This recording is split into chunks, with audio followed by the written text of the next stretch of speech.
Praise the lord. మన ప్రభువైన యేసుక్రీస్తు అతి శ్రేష్టమైన నామములో ఈ పునరుద్ధాన ఆరాధనలో నిలిచిన దేవుని బిడ్డలైన ప్రతి ఒక్కరికి నా హృదయపూర్వక వందనాలండి. అందరికీ వందనాలు. అందరూ సంతోషముగా దేవుని నామానికి మహిమ కలిగినట్లుగా చెప్దాం. హల్లెలూయా, హల్లెలూయా. ప్రియ దేవుని బిడ్డలారా, ఈ ఉదయకాలం దేవుని యొక్క సన్నిధిలో గడుపుట, దేవుని మాటలు వినుటకు దేవుడు మన ఎడల విస్తారమైన కృప చూపుతూ వచ్చారు. ఎంతైనా మన ధన్యులమని చెప్పవచ్చు. ఆయన నామం పరిశుద్ధమైన నామం, ఆయన నామం ఘననామం. ఈ ఉదయకాలము దేవుని మాటలు వింటున్న ప్రతి ఒక్కరి జీవితంలో ఒక నూతనమైన కార్యమును ప్రభు జరిగించుటకు శక్తి కలిగిన వాడై ఉన్నాడు. ఆమేన్. ఈ ఆరాధనలు ఇచ్చిన ప్రతి ఒక్కరిని నా దేవుడు ఆయన కృప ఆశీర్వాదముల చేత నింపునుగాక. ఆమేన్. ఈ రోజున ప్రియ దేవుని బిడ్డలారా, ఈ లోకములో బ్రతుకుతున్న ప్రతి నరుని యొక్క యాత్రను మనం గమనించినప్పుడు అనేక మంది అనేక వేదనల చేత కొట్టబడడం, ఆ వేదనల చేత మనిషి ఏం చేయాలో ఆలోచన కూడా తీసుకోలేని పరిస్థితుల్లో ఈ రోజున ప్రజలు నిలిచి ఉన్నారండి. కారణం ఏమిటి అని మనం ఆలోచన చేస్తే, ప్రియ దేవుని బిడ్డలారా, లేఖనం ఒక మాట చెప్తుంది. చదువుదాం పరిశుద్ధ గ్రంథముల నుంచి. యెషయా పుస్తకం 38వ అధ్యాయము 15వ వచనం. నేనేమందును, ఆయన నాకు మాట ఇచ్చెను, ఆయనే నెరవేర్చెను. నాకు కలుగున వ్యాకులమును బట్టి నా సంవత్సరములన్నీ నేను మెల్లగా నడుచుకొందును. ప్రియ దేవుని బిడ్డలారా, రాయబడిన సత్యాన్ని మనం గ్రహించినప్పుడు ఇక్కడ ఒక భక్తుడు కనబడతాడండి. ఆయన పేరు హిజ్కియా. ఈ రోజున ఈ వాక్యాన్ని మనం ధ్యానిస్తున్నప్పుడు హిజ్కియా హృదయములోనంట వ్యాకులము కలిగిందంటండి.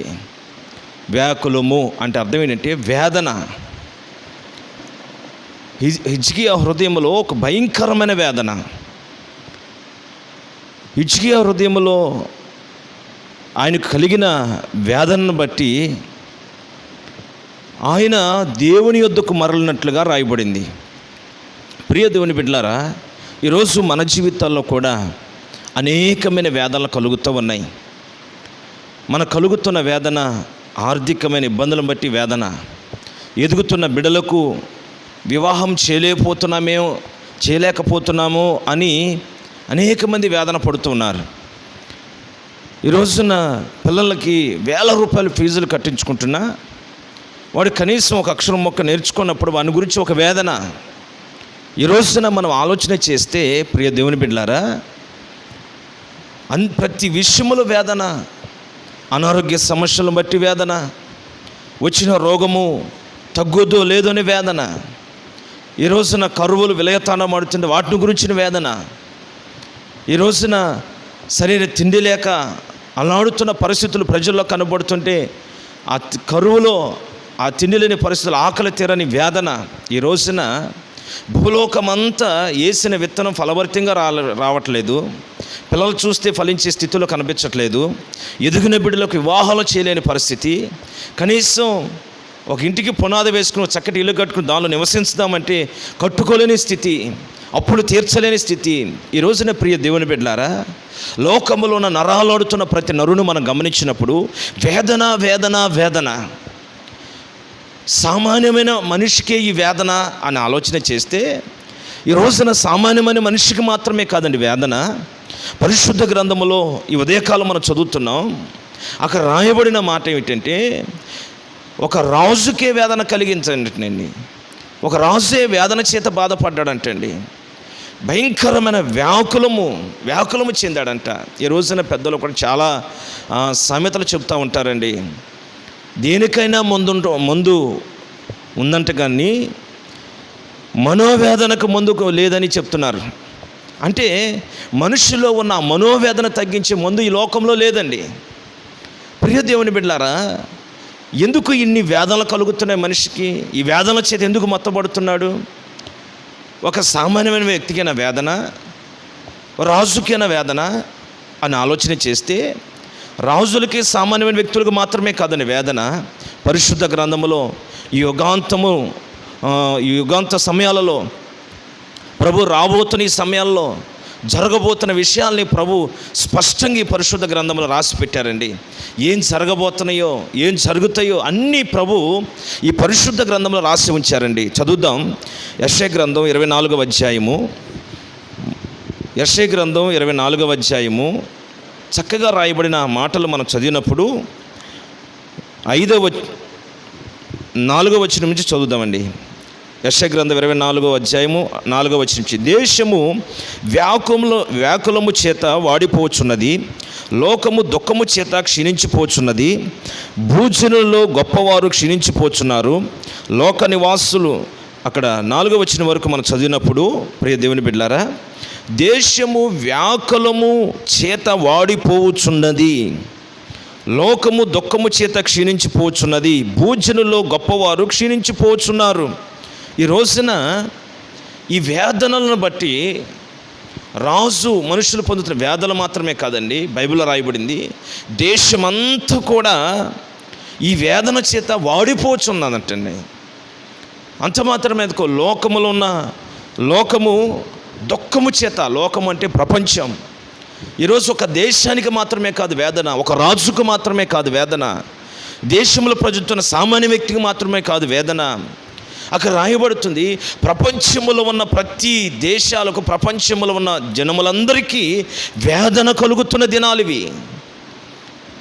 దుఃఖముతో క్షీణించిపోతున్నాయి అంటండి వారి కళ్ళు. ఏడ్చి ఏడ్చి ఏడ్చి దుఃఖముతో వారి కలుగుతున్న వేదనను బట్టి వారి హృదయాలు, వారి జీవితాలు క్షీణించిపోతున్నాయి అంట. భూజనుల్లో గొప్పవారికి కూడా వేదన కలుగుతుందంటండి. గొప్ప వారు కూడా క్షీణించిపోతున్నారంట. అంటే ప్రియ దేవుని బిడ్డలారా, దేశంలో అభివృద్ధి లేక, ప్రపంచంలో నెమ్మది లేక, జనములలో గొప్పవారు అనుకుంటూ ఉన్నా, డబ్బున్నా, ఆస్తున్నా, వెండున్నా, బంగారమున్నా, తన వెంట పిలిస్తే 10 మంది పనివారు నిలబడినా, ప్రతి నరునికి వేదన. వారి కలిగిన ఆస్తులు, తను కలిగిన స్థితులన్నీ కోల్పోతున్న సందర్భంలో ఎంత బ్రతికానే, ఎంత గొప్ప స్థితిలో ఉన్నానే, ఈరోజు నా పరిస్థితి ఏమిటి, ఇలా అయిపోయింది అని ఈ రోజున గొప్ప వారు కూడా వేదనలు పడుతున్నారు. ప్రియ దేవుని బిడ్డలారా, ఎందుకో ఈ ఉదయకాలము నా ప్రభు ఈ విషయాన్ని నీ ముందు పెట్టి, ఈ రోజున వేదన నీ ఇంట్లోనే మాత్రమే లేదని, వేదన నీకు ఒక్కడికే కాదని, ఈరోజు వేదన అనేది సర్వ ప్రపంచానికి ఉందని, వేదన అనేది దేశములకు ఉందని, వేదన అనేది రాజులకు ఉందని, వేదన అనేది గొప్పవారికి ఉందని, వేదన అనేది ప్రతి సామాన్యమైన వ్యక్తికి ఉందనే విషయం దేవుడి వాక్యము ద్వారా తెలియపరుస్తున్నాడు. ఈ రోజున ఈ రాకడ దినాలలో ప్రభు ఆయన మేఘరుడే రాబోతుండగా కలగబోతున్న యుగాంతంలో కలగబోతున్న విషయాల్ని ఈ అధ్యాయంలో స్పష్టంగా ప్రభు పెట్టాడండి. ప్రియ దేవుని బిడ్డలారా, ఈ రోజున మనం నిలిచిపోయిన దినాలు కృపాకాలం. ఈ రోజున మనం ఆలోచన చేస్తే ప్రభు త్వరగా రాబోతున్నాడు. ఈ భక్తి యాత్రలో కొనసాగుతున్న దేవుని బిడ్డలారా, చాలా జాగ్రత్తగా ఈ విషయాలు మీరు గమనించాలి. ఈ లేఖనాన్ని బట్టి కొన్ని విషయాలు మనం ఆలోచన చేస్తే, ఈ వేదనలో, ఈ రాకడ దినాల్లో జరిగే సంభవాలని, కొన్ని విషయాల్ని ఈ 24వ అధ్యాయంలో చక్కగా ప్రభు ప్రస్తావిస్తూ వచ్చారు. ఆ మాటలు కూడా మనం చదువుదాం. 1వ వచనం నుంచి, యెహోవా దేశమును వట్టిదిగా చేయుచున్నాడు, ఆయన దాన్ని పాడుగా చేసి కల్లోలపరుచున్నాడు, దాని నివాసులను చెదరగొట్టుచున్నాడు. ప్రజలకు కలిగినట్లు యాజకులకును కలుగును, దాసులకు కలిగినట్లు యజమానులకు కలుగును, దాసీలకు కలిగినట్లు వారి యజమానురాండ్రకు కలుగును, కొనువారికి కలుగునట్లు అమ్మవారికి కలుగును, అప్పిచ్చేవారికి కలిగినట్లుగా అప్పు పుచ్చుకునే వారికి కలుగును, వడ్డీకిచ్చే వారికి కలిగినట్లు వడ్డీ తీసుకునే వారికి కలుగును. ప్రియ దేవుని బిడ్డలారా, ఈ వాక్యాన్ని వింటున్నప్పుడు 24వ అధ్యాయం యెషయా గ్రంథం చాలా విశేషమైన సంగతులు ఈ అధ్యాయం రాయబడ్డాయి.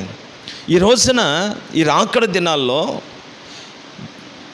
దేశం భయంకరంగా క్షీణించిపోయి, ప్రపంచము, మనుషులు దుఃఖముతో నిట్టూర్పులు విడుస్తూ వేదన కలవరాల మధ్యలో భయంకరమైన టెన్షన్స్తో అల్లాడిపోతున్నారు. కారణం ఏమిటంటే ఇవి రాకడ దినములు. ఈ రాకడ దినములనంటే అక్కడ రాయబడుతుంది, ఈ కలుగుతున్న వేదనలు, ఈ పరిస్థితులను మీరు గమనిస్తే ప్రభు ముందుగానే చెప్పారు, ప్రజలందరికీ కలుగునట్లు యాజకులకి కలుగుతుంది, దాసులకు కలుగునట్లు యజమానులు కలుగుతుంది అంటే దాసులకి ఒకటే బాధ, యజమానులకి ఒకటే బాధ, అప్పిచ్చేవానికి ఒకటే వేదన, అప్పు తీసుకునేవానికి ఒకే వేదన, వడ్డీకి ఇచ్చేవానికి ఒకటే వేదన, వడ్డీకి పుచ్చుకునేవానికి ఒకటే వేదన. ఇక రాయబడుతున్న విషయాలు మీరు గమనించినట్లయితే దాసులకు కలిగినట్లు యజమానులకు కూడా కలుగుతుంది అంటాడు. ప్రియ దేవుని బిడ్డలారా, ఈ రోజున మనకు వస్తున్న వేదనలు చాలా భయంకరమైనవి. దీని అంతటికి కారణం ఏమిటంటే లేఖనములో అదే అధ్యాయంలో 5వ వచనాన్ని చదువుదాం. లోక నివాసులు ధర్మశాసనములను అతిక్రమించి ఉన్నారు, కట్టడను మార్చి నిత్య నిబంధనను మీరి ఉన్నారు. దాని నివాసముల చేత లోకము అపవిత్రమాయను, శాపము దేశమును నాశనము చేయుచున్నది. హల్లెలూయా. ఈ రోజున ఇన్ని వేదనలకి కారణం ఎవరు అని మనం ఆలోచన చేస్తే పరిశుద్ధ గ్రంథములో రాయబడిన విషయాన్ని మనం గమనిస్తే యెషయా గ్రంథం 24వ అధ్యాయం 5వ వచనంలో అక్కడ రాయబడుతుంది, లోక నివాసులు ధర్మశాసనములను అతిక్రమించి ఉన్నారు. దేవుని యొక్క కట్టడలను మార్చారంట, అతిక్రమించారంటండి. ఈ రోజున మనం సృష్టించిన సృష్టికర్త అయిన దేవుడు ఈ భూలోకమును సృష్టించినప్పుడండి పవిత్రమైన దానిగా సృష్టించాడు. మనల్ని చేసినప్పుడు కూడా ఆయన పవిత్రమైన చేతులతో రూపుదిద్దాడు, పోలికని ఏర్పాటు చేశాడు. నరునిగా ఈ లోకంలో పెట్టి సమస్తంపై ఆయన ఆధిపత్యం ఇచ్చి ఉన్నతమైన స్థితిలో మనం నిలబెట్టాడండి. మనము పవిత్రంగానే చేయబడ్డాం, లోకమంతా పవిత్రంగానే చేయబడింది. ఆయన లోకాన్ని చేసినప్పుడు చూసినప్పుడు ప్రభు కూడా చెప్పారు, నేను చేసినది సమస్తం మంచిది మంచిది మంచిది. ప్రియ దేవుని బిడ్డలారా, మరి దేవుడు ఆయన పవిత్రమైన చేతులు చేసిన ఈ భూలోకంలో ఎందుకు వేదనలు వచ్చాయి? ఆయన ఎంత పవిత్రంగా మనం చేసినప్పుడు ఎందుకు మనం వేదన వల్ల పడవలసిన పరిస్థితి వచ్చింది? వాక్యములో మనం గమనించినట్లయితే ఈ రోజున ఈ ప్రజలందరికీ ఒకే గతి ఎందుకు సంభవిస్తుంది? అందరూ ఒకే వేదనలో ఎందుకు బాధపడుతున్నారు?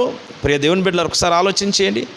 రోగం అనేది లేనివానికేనా, ధనవంతునికి రాదా? వానికి వస్తుంది.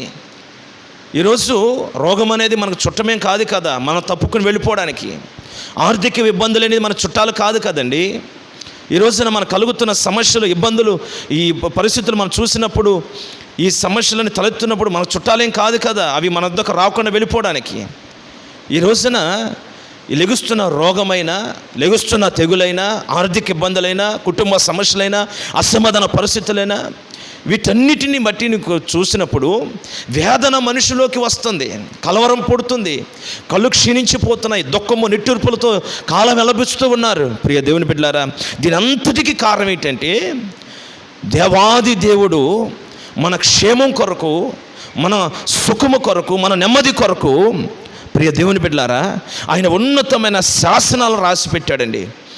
ఈ రోజున శాసనాలు ఎందుకంటే మనం ఒక మార్గము గుండా వెళుతున్నప్పుడు, ఆ మార్గంలో ప్రయాణిస్తున్నప్పుడు ఒక కారు మీద ఏదైనా ఎదర వెళుతున్న మార్గంలో మన సుఖ ప్రయాణం నిమిత్తమై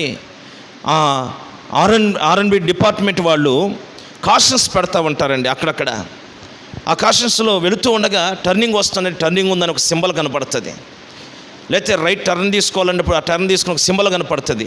ఈ డ్రైవింగ్ చేసే వ్యక్తి ఆ వెళుతూ ఆ సింబల్ చూడగానే ఒక టర్నింగ్ ఉంది అని ఆ కాషన్ చూసి ఆ టర్నింగ్లో తన వెళుతున్న వాహనాన్ని స్లో చేసుకుని రైట్కి తిప్పుకుంటాడు.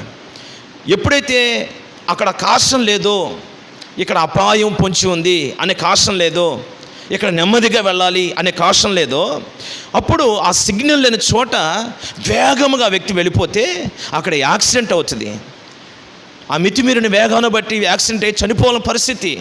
కనుక ఏ మనిషికి అపాయము కలగకూడదని చేస్తున్న ప్రయాణం సుఖ ప్రయాణము కలుగునట్లుగా ఈరోజు ఆ రోడ్డు వేసిన వాడు కాషన్ పెడతాడు, అక్కడ ఒక సిగ్నల్ పెడతాడు.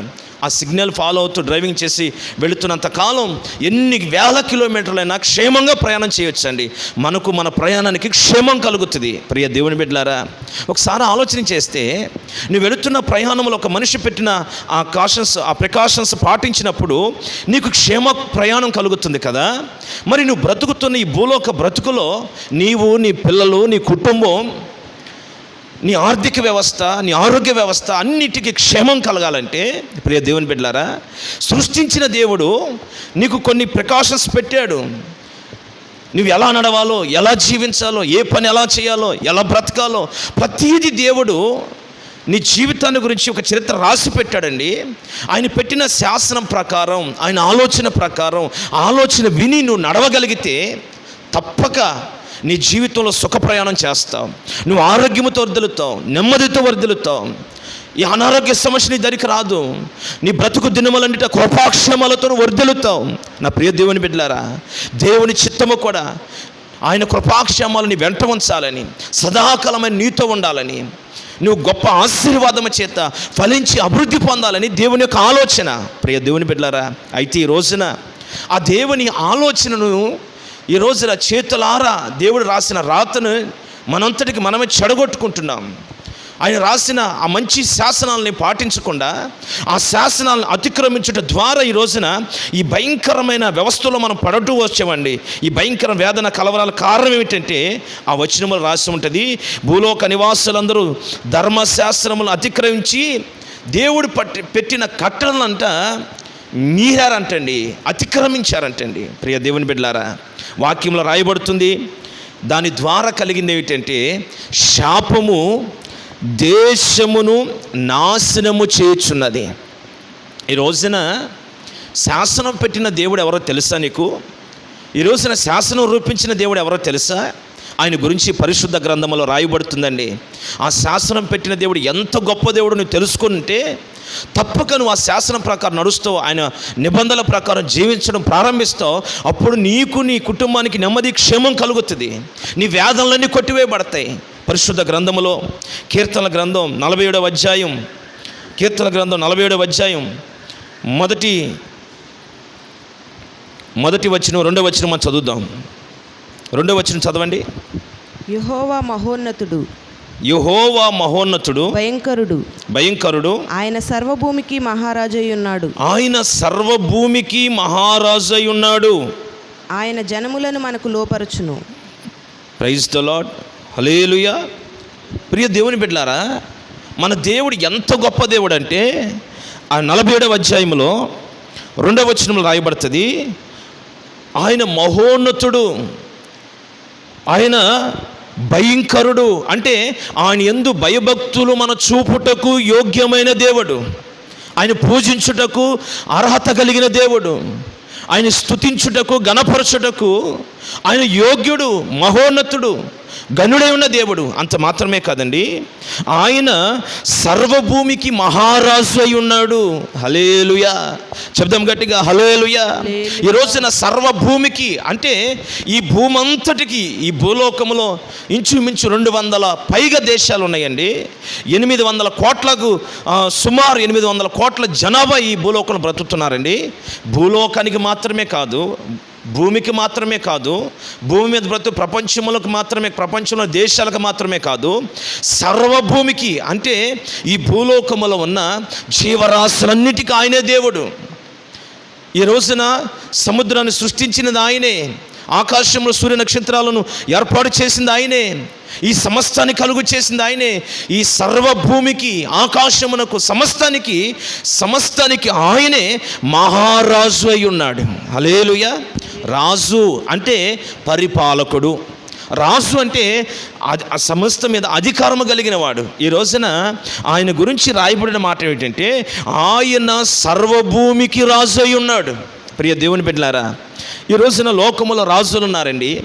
ఆ రాజులకి ఒక దేశము మాత్రమే అప్పగించబడుతుంది. ఒక రాజు ఒక దేశాన్ని పరిపాలిస్తాడండి, ఒక రాజు ఒక ప్రాంతాన్ని పరిపాలిస్తాడండి.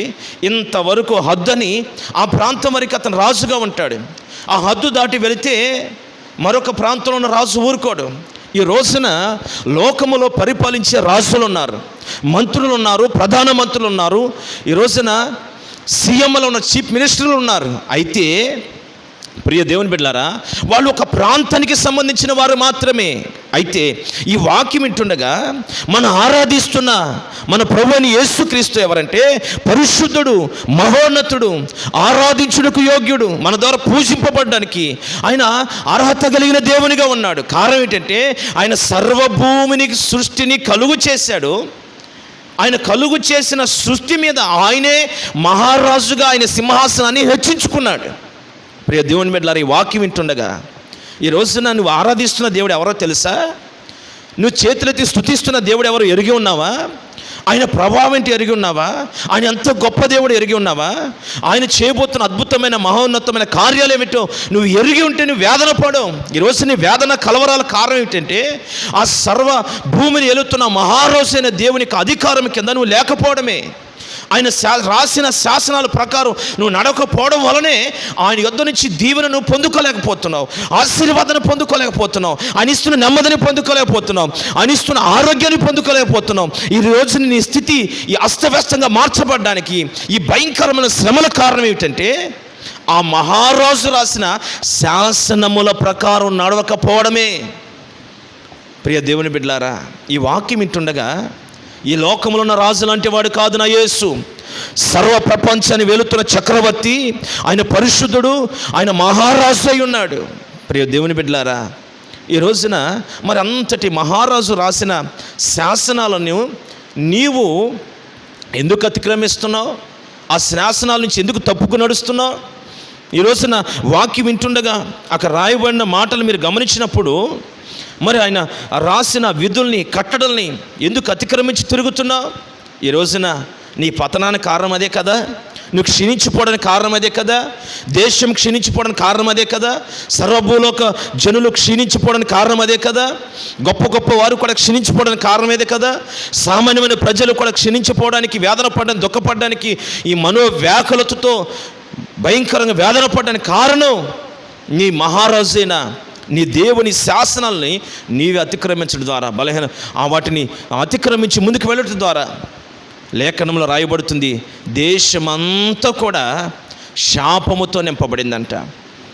మొదట చేయబడిన నరుని విషయంలో మీరు గమనించినప్పుడు దేవుడు తినమన్నవి తినాలి, వద్దన్నవి మానాలి. ఆయన మహారాజు, నిన్ను సృష్టించిన సృష్టికర్త నీతో చెప్పినవి చెయ్యాలి.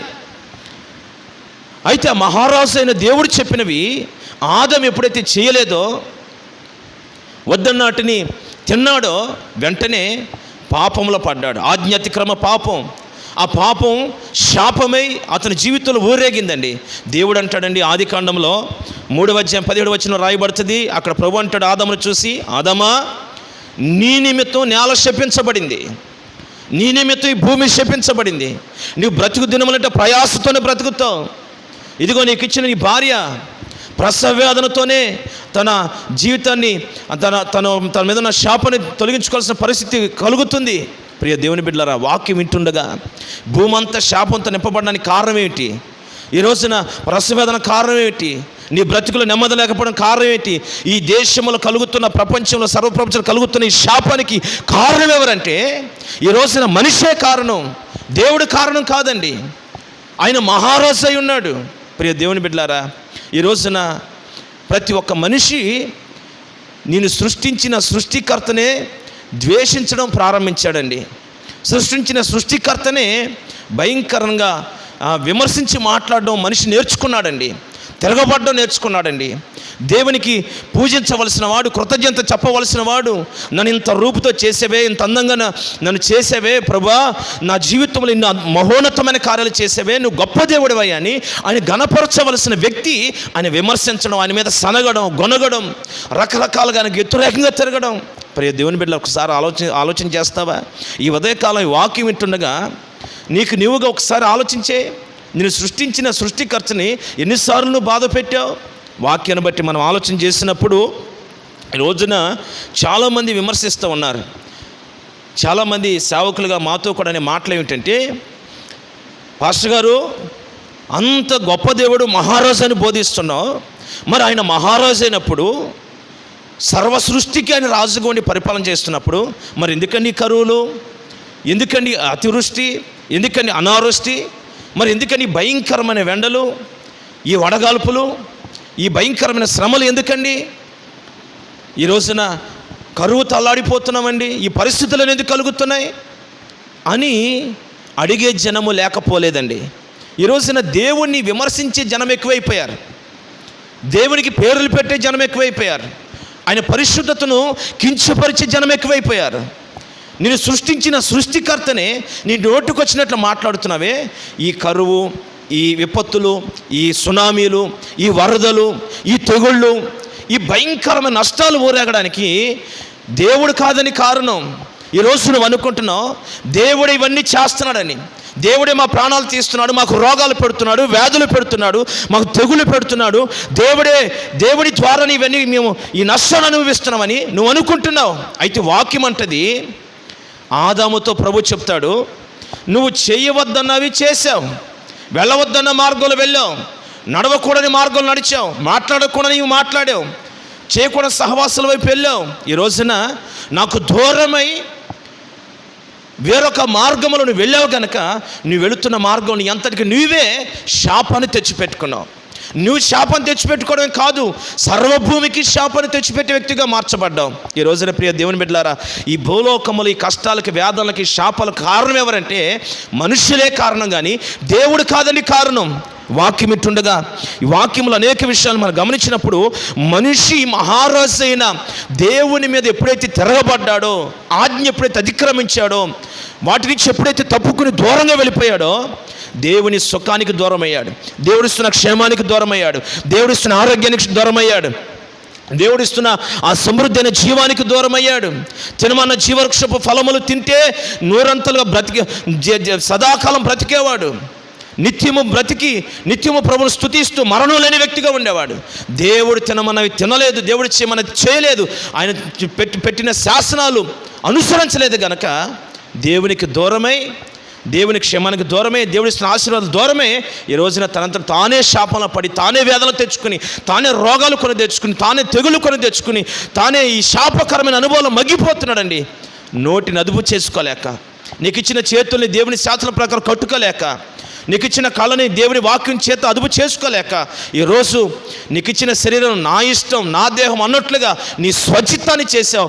నిన్ను సృష్టించిన సృష్టికర్త అయిన మహారాజైన దేవుని చిత్తం చేయలేదు కనుక ఈరోజు నీ శాపానికి కారణం. ప్రియ దేవుని బిడ్డలారా, ఈ వాక్యం వింటుండగా, ఎక్కడుండి దేవుని వాక్యం వింటున్నా, ఎక్కడుండి దేవుని మాటలు నువ్వు వింటూ ఈ మాటలు ఆలోచన చేస్తున్నా, నిన్ను సృష్టించిన సృష్టికర్త ఉన్నాడు, ఆయన మహారాజు ఉన్నాడు, ఆయన నీ క్షేమం కొరకు శాసనాలు పెట్టాడు, ఆయన నీ క్షేమం కొరకు ఆజ్ఞలు పెట్టాడు. నువ్వు వెళుతున్న మార్గంలో నీకు సుఖ సౌఖ్యములు కలుగునట్లుగా కలుగు చేసిన సృష్టిలో ఏది మంచో చెడు ఎరిగిన దేవుడు, ఇది చెడు మార్గం, దానిలో నడవకు, ఇది మంచి మార్గం నడవమని నీ ముందు పెడితే, ఈ రోజున నడవమన్న మంచి మార్గం నడవక ఈ వేదనలు కొని తెచ్చుకుని చెడు మార్గాల్లో నడిచి నీ జీవితాన్ని పతనానికి దగ్గరగా పెట్టుకున్నావు.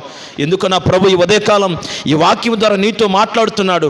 నిన్ను కనికరించాలని, వేదన కలిగిన మార్గాలు పడి నిన్ను బయటికి తప్పించాలని ఆశపడిన దేవుడు నీతో మాట్లాడుతున్నాడు. హల్లెలూయా, చెప్దాం గట్టిగా హల్లెలూయా. ప్రియ దేవుని బిడ్డలారా, ఆయన ఎంత గొప్ప మహారాజు అంటే ఆయన ముందుగానే నీకు తెలియపరుచుకున్నాడు. ఈ రోజున నీ దేవుడు సర్వ సృష్టిని పరిపాలిస్తున్న మహారాజు అండి. నేను పరిపాలిస్తున్న ముఖ్యమంత్రి కాదాయన, ప్రధానమంత్రి కాదాయన, సర్వ సృష్టికి మహారాజు అయిన దేవుడు. ఆయన ఒక్కడే పరిశుద్ధుడు. ఆయన శాశ్వత కాలం నుంచి శాశ్వత కాలం వరకు ఉన్న దేవుడు. నీకు ముందుగా ఆయన తెలియపరుచుకున్నాడు. ఆయన మరుగై ఉన్నవాడు కాదు, నీకు తప్పుకొని తిరిగేవాడు కాదు. పిలిస్తే పలికే దేవుడు, తడితే తీసే దేవుడు, అయ్యా నీ చేతులు ఎత్తితే నీ ప్రక్కన నిలబడే దేవుడు, నీ అక్కరత తీరుస్తాడు. ఆయన రెక్కల చోటును దాస్తాడు. ఆయన రెక్కలను ఆరోగ్యము కలుగు చేటకు ఆయన నిత్యము తన కలవరిశిలలో చేతులు చాపి ఉంచిన దేవుడు అండి. ప్రియ దేవుని బిడ్డలారా, ఒకసారి ఆలోచన చేస్తావా? ఆయన ఎంత మహారాజు. బైబిల్లో రాయబడింది కదా చరిత్ర. ఆ చరిత్ర ఇంచుమించు ఆది కాడ నుంచి ప్రకటన గ్రంథం వరకు, మనిషి సృష్టి ప్రారంభం నుంచి యుగాంతం వరకు జరగబోతున్న సంభవాలన్నీ రాసి ఉంచిన దేవుడు ఆయనే కదా. చదువుదాం. ఆయనే ఈ మాటను పరిశుద్ధ గ్రంథంలో ప్రస్తావిస్తూ వచ్చాడండి. చదువుదాం ఆ మాట కూడా. పరిశుద్ధ గ్రంథంలో రాయబడిన మాట ఏమిటంటే, యెషయా గ్రంథం 45వ అధ్యాయము, యెషయా గ్రంథం 45వ అధ్యాయము, శ్రద్ధగా మాటలు చదువుదాం. 21 వచనం నుంచి 22 వచనం వరకు చదువుదాం. 45 21 నుంచి 22 వరకు. మీ ప్రమాణ వాక్యములు నా సన్నిధిని తెలియజేయు. మీ ప్రమాణ వాక్యములు నా సన్నిధిని తెలియజేయుడి. జనులు కూడుకొని ఆలోచన చేసుకుందురుగాక. పూర్వకాలము మొదలుకొని ఆ కార్యమును తెలియజేసిన వాడెవడు? చాలా కాలం క్రిందట దాన్ని ప్రకటించిన వాడెవడు? యెహోవానగు నేనే కదా. నేను తప్ప వేరొక దేవుడు లేడు. నేను నీతిపరుడనగు దేవుడును రక్షించువాడును నేనే. నేను తప్ప మరి ఏ దేవుడును లేడు. బూదిగంతల నివాసులారా నా వైపు చూచి రక్షణ పొందుడి. దేవుడును నేనే, మరి ఏ దేవుడును లేడు. హల్లెలూయా. ప్రియ దేవుని బిడ్డలారా, ఇక్కడ ఆయనే ప్రత్యక్షపరుచుకుంటున్నాడండి, నేను మహారాజుని. దీని గురించి మీరు తెలుసుకోవాలనంటే పూర్వకాలం మొదలుకొని ఆ కార్యములు తెలియజేసిన వాడు ఎవరో తెలుసుకోండి. అంటే సృష్టి ప్రారంభం నుంచి మన జీవితాల ముగింపు వరకు ఏం జరుగుతుందో, ఏం జరగబోతుందో, ఈ ముగింపులో ఏం జరుగుతుందో ప్రతి విషయాన్ని ఆయన క్షుణ్ణముగా రాసి పెట్టాడండి. ఈ రోజున ప్రియ దేవుని బిడ్డలారా, మనిషి జరిగిపోయిన వాటిని చెప్పగలడు కానీ జరగబోతున్న వాటిని మనిషి చెప్పలేడు. ఏం జరగబోతుందో చెప్పలేడు. స్పష్టంగా తను ఏం చేయబోతున్నాడో చెప్పలేడు.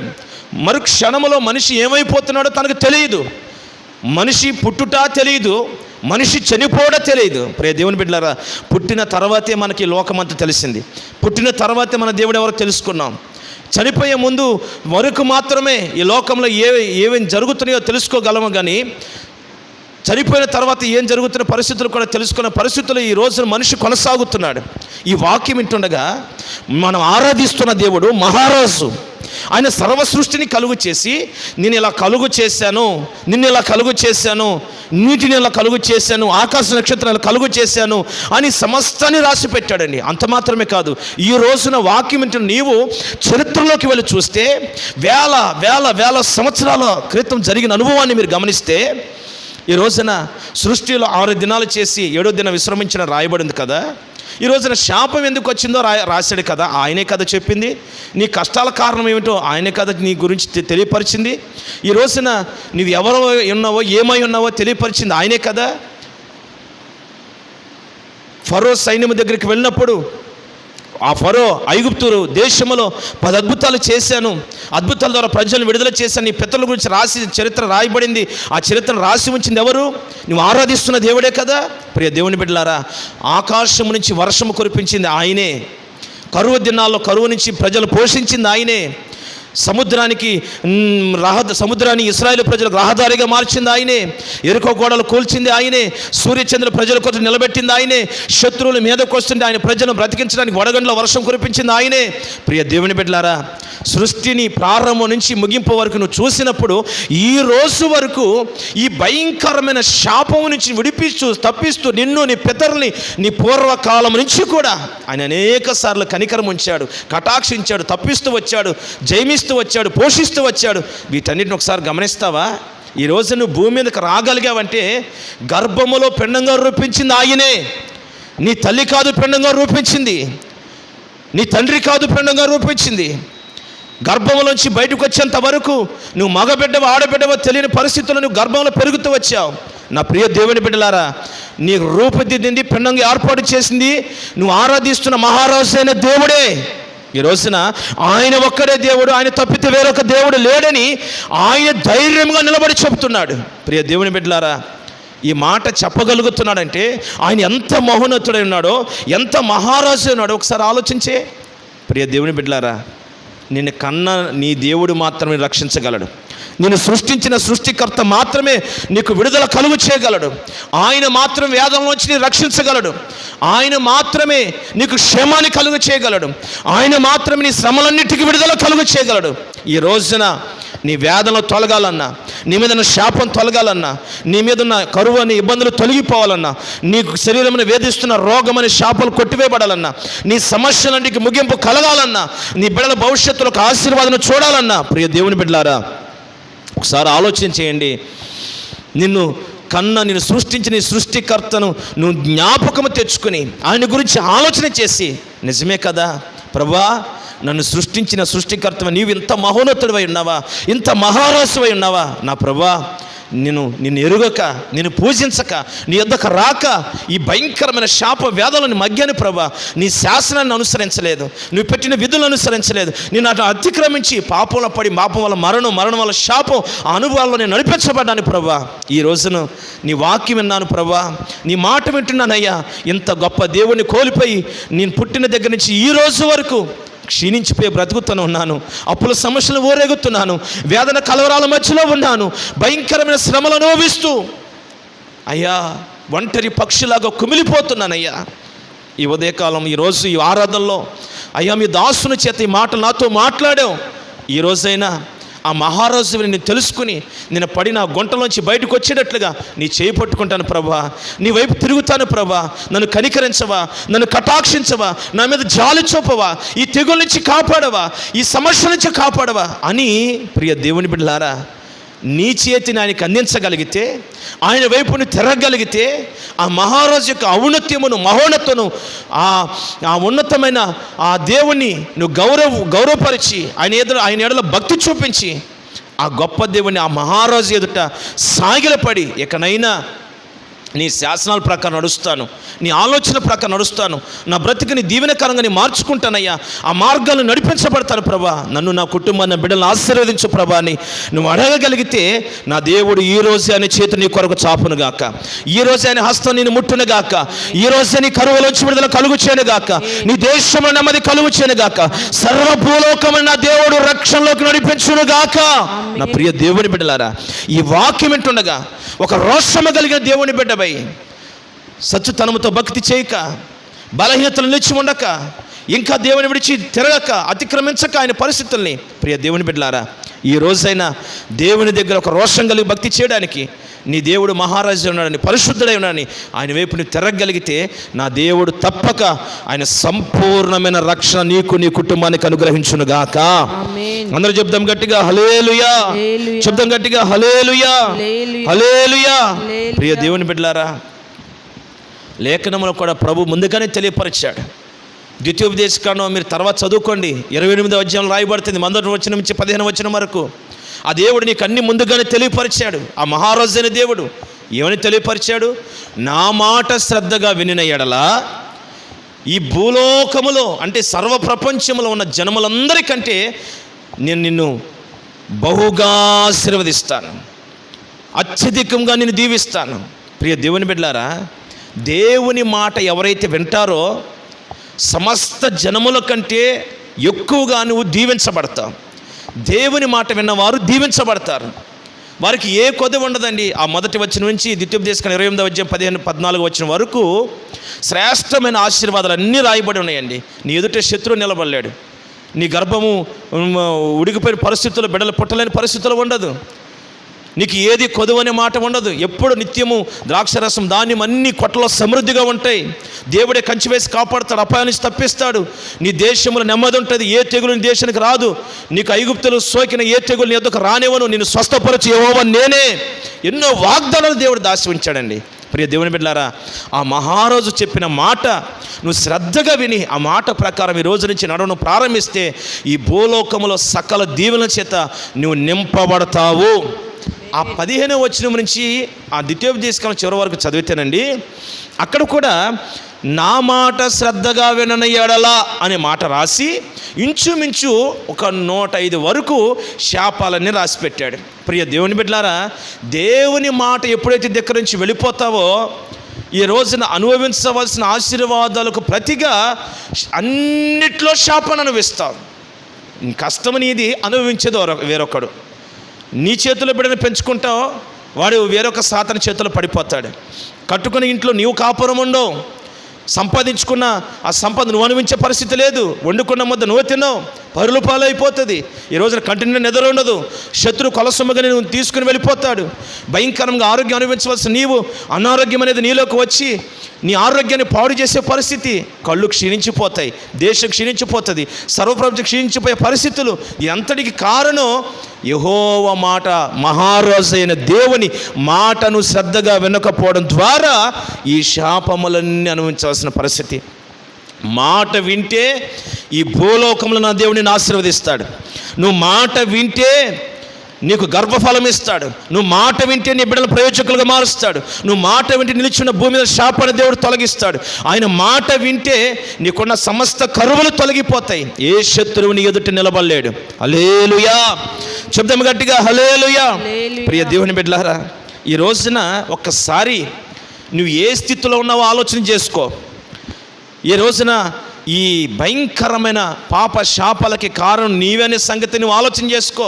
ఈ రోజున నేను చెప్పాల్సిన అవసరం లేదు, కానీ నీ శాపానికి కారణం నువ్వని నీకు తెలుసు, నీ రోగానికి కారణం నువ్వని తెలుసు, నీ సమస్యల కారణం నీవే అని నీకు తెలుసు. నీ అంతరాత్మ చెప్తుంది. దేవుడు నీలో పెట్టిన మనస్సాక్షి నీతో అనేక సార్లు మాట్లాడింది, కానీ నీవు నీ మనస్సాక్షి నీతో మాట్లాడుతున్నా, దేవుడు నీతో మాట్లాడుతున్నా మూర్ఖత్వం, మనస్తత్వంతో, గర్వం, అహంకారాలతో ఈరోజు నువ్వు తిరుగుతూ వచ్చావు. వాక్యంలో ఒక మాట చూద్దామా? వాక్యంలో రాయబడిన మాటను మనం ఆలోచన చేద్దామా? చూడండి ఆ మాట కూడా. హెజ్కేలు గ్రంథం 33వ అధ్యాయం 10వ వచనం 11వ వచనాన్ని మనం చదువుదాం. నరపుత్రుడా, ఇశ్రాయేలీయులకు ఈ మాట ప్రకటింపుము. ఇశ్రాయేలులకు ఈ మాట ప్రకటింపుము. మా పాప దోషములు మా మీద పడి మా పాప దోషములు మా మీద పడి ఉన్నవి, వాటి వలన మేము క్షీణించుచున్నాము. మనమెట్లు బ్రతుకుదుమని మీరు చెప్పుకొనుట నిజమే. హల్లెలూయా. ఈ రోజున ప్రతి కుటుంబంలోనంటండి, ప్రతి వ్యక్తి అంటండి, ప్రియ దేవుని బిడ్డలారా, కుటుంబాల్లో నిలిచి వాళ్ళు ఆలోచన చేసుకుంటున్నారంట. ఈ కుటుంబాల విషయాలు పక్క కుటుంబానికి తెలియదు, పక్క కుటుంబంలో ఉన్న విషయాలు ఈ కుటుంబానికి తెలియదు. అయితే వాక్యాన్ని మనం గమనించినప్పుడు వారి కుటుంబాల్లో వారు మాట్లాడుకుంటున్న మాటలు, వాళ్ళ హృదయంలో ఉన్న ఆ వేదన అన్నీ దేవుడు పరిశీలించాడు. ఆయన పరిశీలించినప్పుడు వారంట, ప్రియ దేవుని బిడ్డలారా, వాళ్ళ హృదయాలలో ఉన్న వేదన కలవరాల కారణం ఎవరు అని ఆలోచన చేసుకుని, దీనికి నేనే కదా కారణం, ఈ సమస్యకి నేనే కదా కారణం అని అనుకుంటున్నారంట. అక్కడ ప్రభు అంటాడు ఆ మాట, మా పాప దోషములు మా మీద పడి ఉన్నవి, వాటి వలన మేము క్షీణించుచున్నాము. మనమెట్టు బ్రతుకుదుమని మీరు చెప్పుకొనుట నిజమే. ప్రియ దేవుని బిడ్డలారా, ఈ రోజున సర్వ ప్రపంచంలో ఊరేగుతున్న తెగులను బట్టి ఈ యుగాంత సమయంలో జరుగుతున్న అనుభవాలను ఒకసారి గుర్తెరుగు. వారు చెప్పుకున్న మాట నిజమే. ఏమని చెప్పుకుంటున్నారు? మన పాప దోషముల బట్టే మనం క్షీణించిపోతున్నాం, మన పాప దోషముల బట్టే మనం క్షీణించిపోతున్నాం. ఎంత క్షీణించిపోతున్నామో తెలుసా? ఎంత క్షీణించిపోయామో తెలుసా అండి? చదువుదాం. యెషయా గ్రంథం 24వ అధ్యాయంలో ఇంకొక మాట మీకు చూపిస్తానండి. 10వ వచనం, 24వ అధ్యాయం 10వ వచనం. నిరాకారమైన పట్టణము నిర్మూలము చేయబడును, ఎవడను ప్రవేశింపకుండా ప్రతి ఇల్లు మూయబడి ఉన్నది. హల్లెలూయా. ప్రియ దేవుని బిడ్డలారా, జాగ్రత్తగా గమనించండి ఈ వాక్యాన్ని. మన పాప దోషములు బట్టి మనం క్షీణించిపోతున్నాం అని ఈరోజు చెప్పుకుంటున్నాం. వాస్తవమే. కారణం ఏంటంటే అక్కడ రాయబడింది 10వ వచనంలో, నిరాకారమైన పట్టణము నిర్మూలన చేయబడింది. ఈ రోజున పట్టణములో సంపాదన లేకుండా ఆగిపోయింది, తిండి గింజలు లేకుండా పోతున్నాయి, కరువు విలయతానమాడుతుంది, తెగులు ఒక పక్కన విలయతానమాడుతుంది. ప్రాణాన్ని కాపాడుకునే పరిస్థితుల్లో గుడారాల మధ్యలో, ఇళ్ళ మధ్యలోనే మనుషులు దాక్కునే పరిస్థితి వచ్చింది. ఆ వాక్యాన్ని దేవుడు ముందుగానే రాసి పెట్టాడు. పట్టణం ఎప్పుడైతే ఈ తెగులు చేత ఈ భయంకరమైన సమస్యలు ఊరేగుతాయో, శాపము చుట్టుముట్టి అది అధికమవుతుందో, అప్పుడు పట్టణం అంతా నిరాకారమైపోతుంది. ఈ రోజున పట్టణంలో తిరగలుగుతున్నామా? నలుగురు మధ్యలో నిలబడి మంచి చెడ్డ మాట్లాడగలుగుతున్నా? లేదే. కారణం ఏమిటి? ఈ రోజున ఈ గుడారంలో ఎందుకు దాక్కుంటున్నావు? నీ ఇంట్లో తలుపులు వేసుకుని ఎందుకుంటున్నావు? తెగులు వస్తుందేమో, చంపేస్తుందేమో, ఆ తెగులు నాకు నా బిడ్డలకు అంటుద్దేమో. ముందుగానే దేవుడు యుగాంతంలో జరగబోతున్న సంభవాలు, నీ పాపం అధికమైతే, నీ దోషములు అధికమైతే ఇది సంభవించబోతుందని దేవుడు ముందుగానే లేఖలో రాసి పెట్టాడు. అక్కడ రాయబడిన మాట, ఎవడను ప్రవేశింపకుండా ప్రతి ఇల్లు మూయబడి ఉన్నది. హల్లెలూయా, హల్లెలూయా. ప్రియ దేవుని బిడ్డలారా, పక్కింటి వాళ్ళు నీ ఇంటికి వచ్చే పని లేదు, నువ్వు వాళ్ళ ఇంటికి వెళ్ళే పని లేదు. నీ చుట్టాలు నీ ఇంటికి వచ్చే పని లేదు, నువ్వు వారింటికి వెళ్ళే పని లేదు. ఈ రోజున వాక్యం వింటుండగా నీవు డ్యూటీకి వెళ్ళే పని లేదు, అధికారులు నీ ముఖం చూసే పని లేదు, ఒకరి ముఖం ఒకరు చూసుకోలేని పరిస్థితి. అక్కడ రాయబడిన మాట, ప్రతి ఇల్లు మోయబడి ఉన్నది. హల్లెలూయా. జరగబోతున్న సంభవాలు, ఈరోజు జరుగుతున్న సంభవాలు వేల సంవత్సరాల క్రితమే దేవుడు రాసి ఉంచాడు. నీ దోషం అధికమైతే, నీ పాపం అధికమైతే ఇవి సంభవిస్తాయి. పట్టణము నిరాకారమైపోతుంది, పట్టణము పాడైపోయి నిర్మూలన చేయబడుతుంది. అప్పుడు నీ ఇంట్లో నువ్వు ఒక్కడవే ఒంటరి పక్షిలాగా బ్రతకాలి, నీ ఇల్లు మూయబడుతుంది. ఈ రోజున ప్రియ దేవుని బిడ్డలారా, ఈ ప్రపంచం అంతా జరుగుతున్న లాక్డౌన్ కారణం ఎవరంటే మన దోషములే. అవి నువ్వు చేసిన తప్పు నీకు తెలుసు అని ప్రభు చెప్తున్నాడు. దీని అంతటి కారణం నువ్వనే సంగతి నువ్వు ఎరిగి ఉన్నావనేది అది నిజం. నువ్వు చెప్పుకున్న మాట నిజం. మనం బ్రతుకుతామా, మనం బ్రతకగలమా అనే భయముతో ఈరోజు మనిషి అల్లాడడానికి ఆలోచన ఉండడానికి కారణం ఏంటంటే దేవుడు ముందుగా చెప్తున్నాడు. మనుషులు అనుకుంటున్నారంట పాపం పెరిగిపోయిందండి, దేశమంతా ప్రపంచం పాపం పెరిగిపోయిందండి, అందుకే వినాశనం కలిగింది. ప్రియ దేవుని బిడ్డలు, ఒకసారి ఆలోచన చేస్తావా?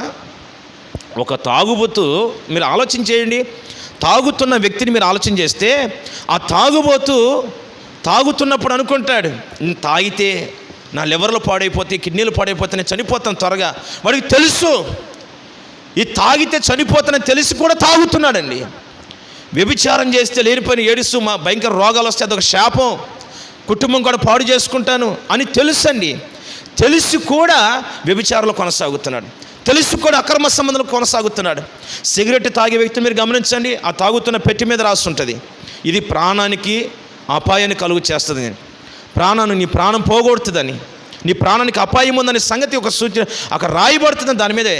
అయితే తయారు చేసే కంపెనీ చెప్పినా సరే తాగుబోద్దని చదువుకొని కూడా దాన్ని తాగుతున్నాడు. అంటే తప్పు చేస్తే చస్తావని తెలుసు కూడా వాడు తాగుతున్నాడు.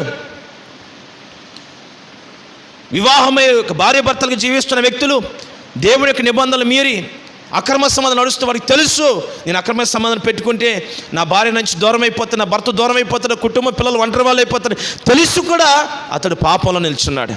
ఈ వాక్యం వింటుండగా ప్రియ దేవుని బిడ్డలారా, ఈ రోజున మనం క్షీణించిపోతున్నాం అనే విషయం, మన దోషాలను బట్టి అనే విషయం మనం మాట్లాడుకుంటున్నాం. అది దేవుడు విన్నాడు. పాపం పెరిగిపోయిందని అనుకుంటున్నాం, కానీ పాపాన్ని విడిచిపెట్టావా? సిగరెట్లు తాగితే నీ అవయవాలు పాడైపోతాయి, నువ్వు తాగిన సిగరెట్ని బట్టి అవయవాలు పాడైపోతున్నాయి, తాగుని బట్టి అవయవాలు పాడైపోతున్నాయి, అక్రమ సంబంధ కుటుంబాలు పాడైపోతున్నాయి, పాపం పెరిగే నీ పిల్లలు విచ్ఛిన్నమైపోతున్నారు.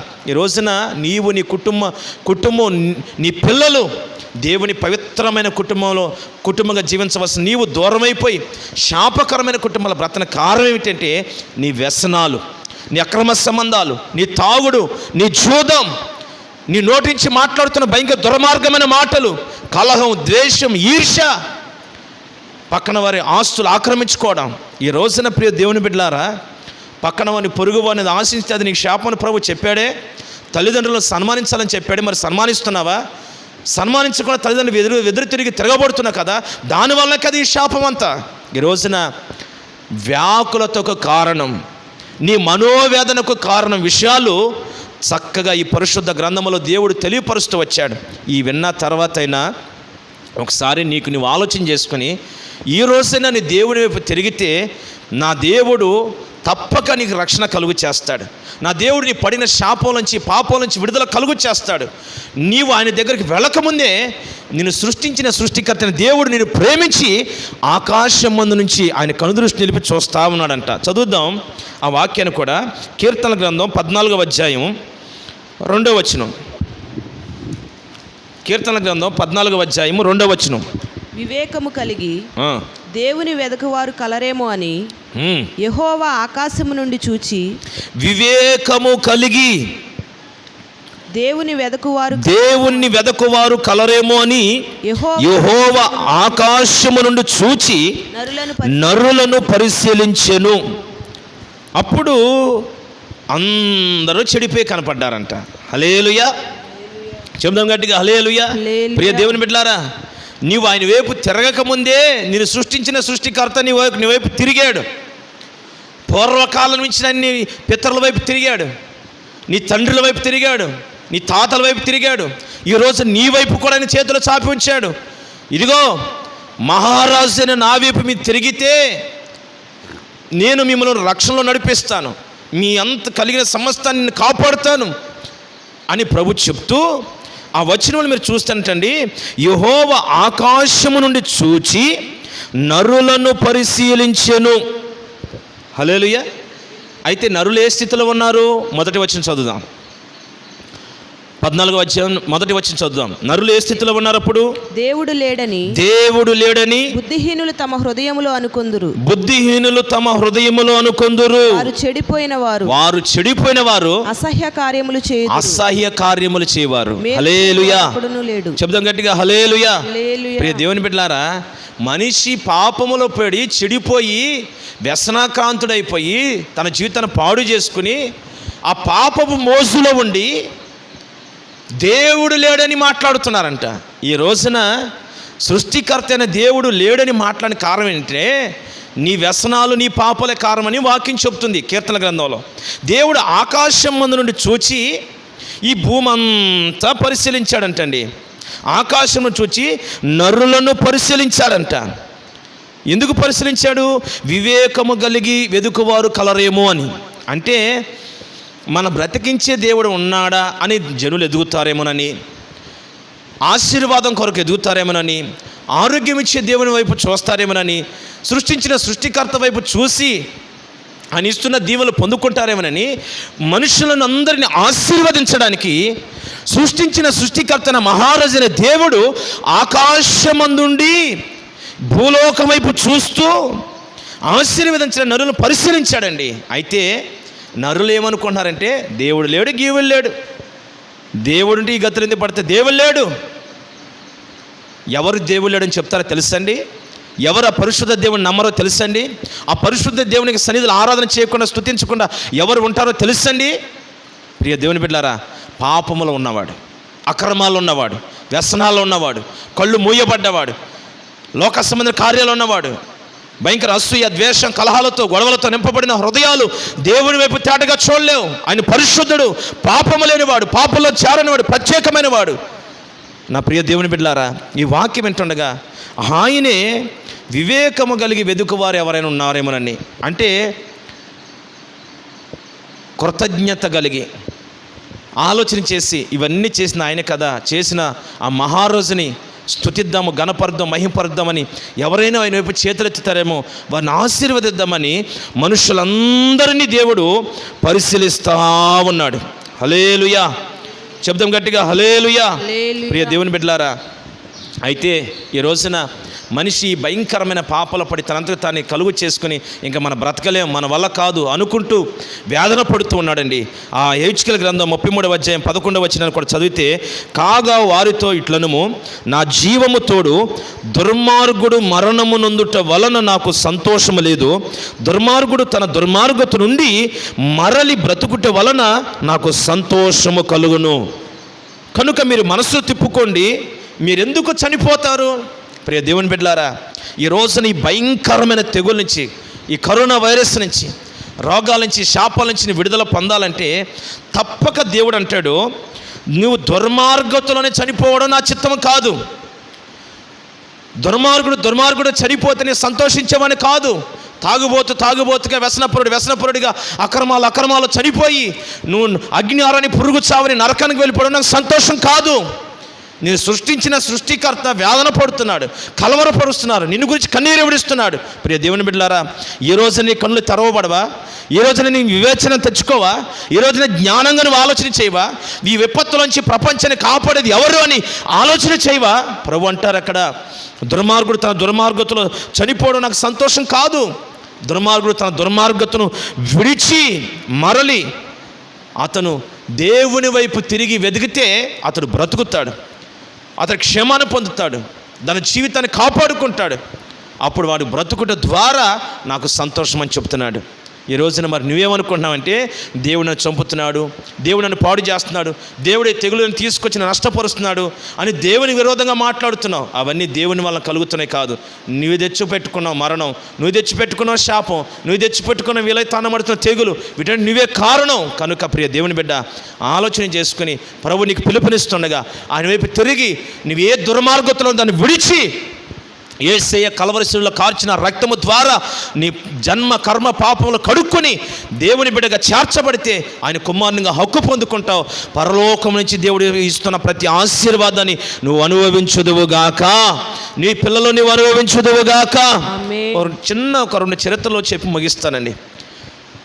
మూలవాక్యంలో మనం చదువుకున్నప్పుడు హిజ్కియా అంటాడు, నేను ఏమని చెప్పగలను, ఆయనే మాట ఇచ్చాడు, మాట నెరవేర్చాడు. నేను పొందిన వ్యాకులమును బట్టి నా జీవిత దినములన్నీ, నా సంవత్సరములన్నిట నేను నెమ్మదిగా నడుచుకుందును, అంటే మెల్లగా నడుచుకుందును అంటాడు. దాన్ని ఇంకొక భాషలో మనం ఆలోచన చేస్తే అనుకువగా, అంటే దేవునికి అనుకూలంగానే నడుస్తాను, దేవుని ఆలోచన ప్రకారం నడుస్తాను, దేవుని చిత్త ప్రకారం నడుస్తాను. ఇక్కడ హిజ్కియా ఒక తీర్మానం చేశాడండి. అని చేసిన తీర్మానం ఏమిటంటే, నాకు కలుగున వ్యాకులమును బట్టి, ఈ వేదనను బట్టి ఇప్పుడు నా జీవితాన్ని ఆయన తిప్పుకుంటానంటాడు, ఆయన వైపు నేను తిరుగుతానంటాడు. నా జీవిత దినములన్నీ, అంటే శ్రమ వచ్చింది, రోగం వచ్చింది, రోగం పోయేంతవరకు కాదండి దేవుడు. హల్లెలూయా. ఈరోజున చాలామందికి రోగం వస్తే అప్పుడు దేవుడు గుర్తు వస్తాడు, అప్పుల సమస్యలు పెరిగితే దేవుడు గుర్తుకు వస్తాడు, నీ ప్రాణం మీద తెగులు చస్తావు అని చెప్పినప్పుడు దేవుడు గుర్తుకు వస్తాడు, ఈ సమస్యలు నశించిపోతావు అని చెప్పినప్పుడు దేవుడు గుర్తుకు వస్తాడండి. అప్పుడు దేవుడా దేవుడా దేవుడా నన్ను కాపాడయ్యా, నన్ను రక్షించయ్యా, సమస్యను తప్పించు ప్రభా, నువ్వు కాపాడకపోతే ఎవరు కాపాడుతాడయ్యా అని సమస్యలు ఉన్నప్పుడు మొక్కుతాడు. సమస్యలకు దేవుని పాదాల దగ్గరికి వస్తాడు. చస్తావన్నప్పుడు వచ్చి మోకరిస్తాడు.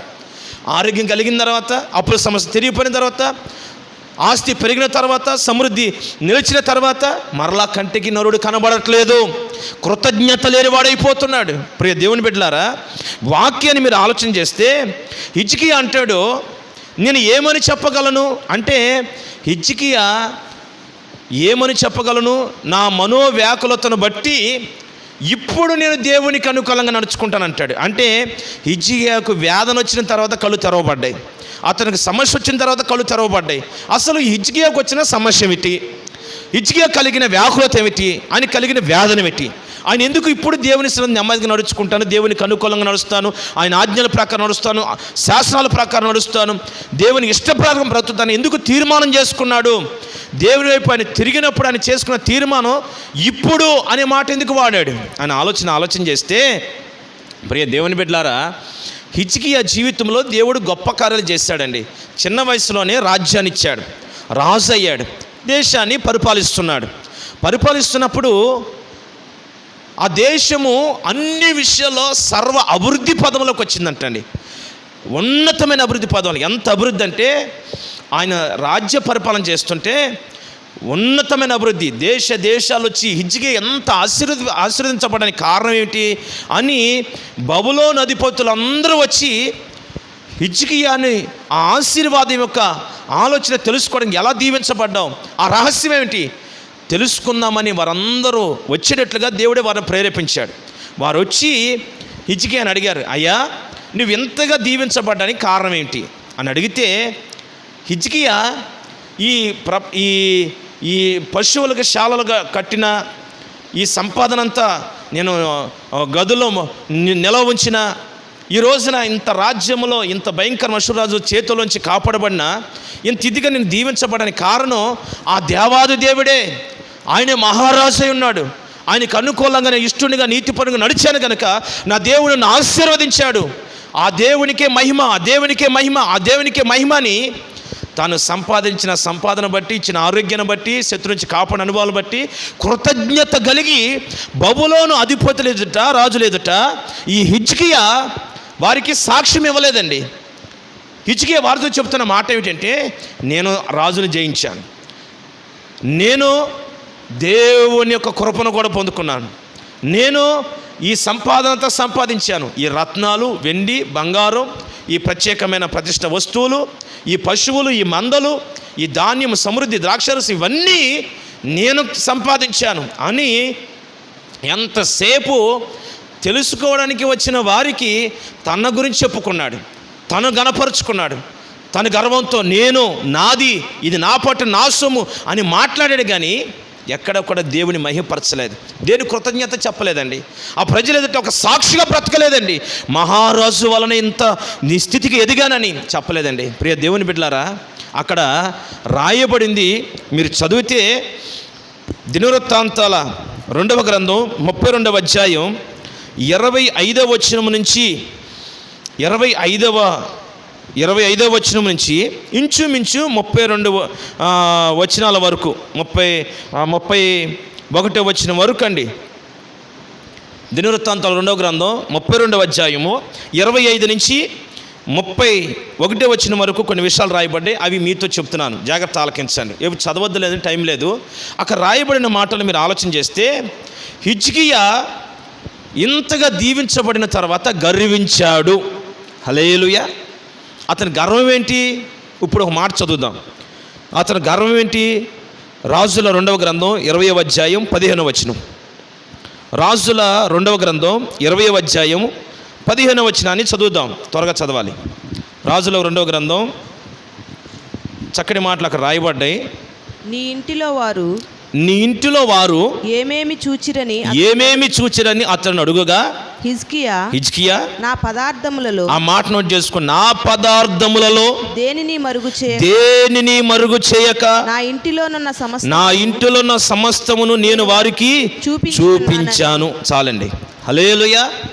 ప్రియ దేవుని బిడ్డలారా, రాయబడిన మాటలు గమనిస్తే ఆ బబులోనుకు సంబంధించిన అధిపతుల్ని హిజ్కియా వద్దకు దేవుడు నడిపించాడు. పరిశీలిద్దాం. ఆకాశం అందున్న దేవుడు ఇప్పుడు హిజ్కియాను ఆశీర్వదించాను కదా, పొలాలు ఆస్తులు అన్నీ ఇచ్చాను కదా, హిజ్కియా నా కృతజ్ఞత కలిగి ఉంటాడా లేదా, ఇదంతా మహారాజు వాళ్ళని పొందుకున్నాను చెప్తాడా లేదా అని కొంతమంది వ్యక్తులు హిజ్కియాతో నడిపిస్తే వాళ్ళు వచ్చి ఇంట్లో నిలిచినప్పుడు వాళ్ళు అడిగారు, అయ్యా ఇది ఎలా జరిగిందని. అప్పుడు హిజ్కియా చెప్పిన సమాధానం ఏంటి? నా పదార్థముల్లో దేనిని మరుగు చేయక నా ఇంట్లో ఉన్న సమస్తమును వాళ్ళకి తెలియపరిచాను. దేవుడు వచ్చి అడిగాడు, హిజ్కియా వాళ్ళు చూసి వెళ్ళారు కదా, నువ్వు ఏం చెప్పే వారితో? అప్పుడు హిజ్కియా చెప్తున్నాడండి, నా పదార్థములలో దేనిని మరుగు చేయక. చూశారండి, హిజ్కియా ఎంత గర్వపడ్డాడో తెలుసా? నా పదార్థములు అంటే ఇవన్నీ నావి, దేవుడిచ్చి, ప్రభా నీవిచ్చిన వారికి చూపించని అంటలేదు. అంటే గర్వం ఊరేగుతుంది, అహంకారం ఊరేగుతుంది. అక్కడ రాయబడుతుంది మరొక మాట, నా ఇంటిలో ఉన్న సమస్తము. హల్లెలూయా. ఈరోజు నా ఇంట్లో ఉన్న సమస్తం అంటే ఇది నా ఇల్లు, నా పట్టణం అంటే గర్వం. దినవృత్తాంతాల 2వ గ్రంథం 32వ అధ్యాయం 25 నుంచి 31 వరకు చదివితే ఆయన గర్వపడడానికి 4 అనుభవాలు ఉన్నాయి. ఆ 4 అనుభవాలు ఏంటంటే, అష్షూరు రాజైన సన్హెరీబు చేతిలో నుంచి ఈ హిజ్కియా ఏడిస్తే, కన్నీళ్ళు విడిస్తే, అయ్యా రాజు చంపుతున్నాడని చెప్తే, ఒక రోజు ఆ ప్రార్థన దేవుడు ఆలకించి ఒక దూతను పంపించాడండి. 185,000 మంది అష్షూరు సైన్యాన్ని చంపి హిజ్కియా ప్రజలకు క్షేమాన్ని కలుగు చేసింది.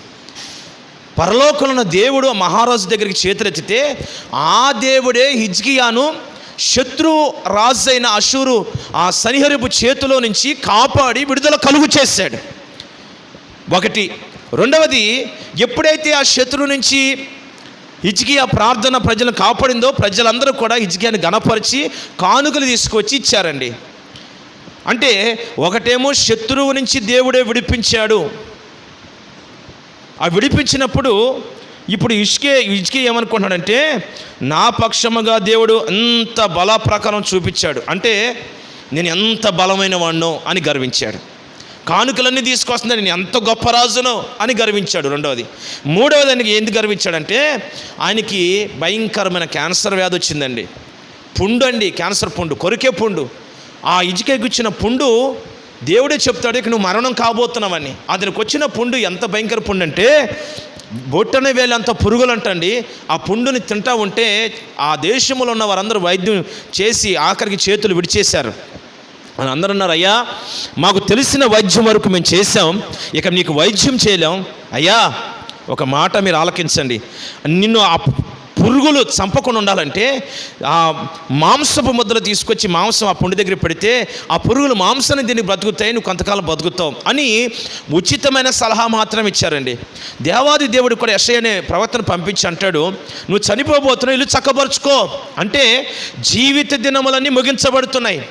ఆ రోగం వచ్చినప్పుడు హిజ్కియా వయసు ఎంత అనుకుంటున్నారంటే అండి, వయసు ఎంత అనుకుంటున్నారు?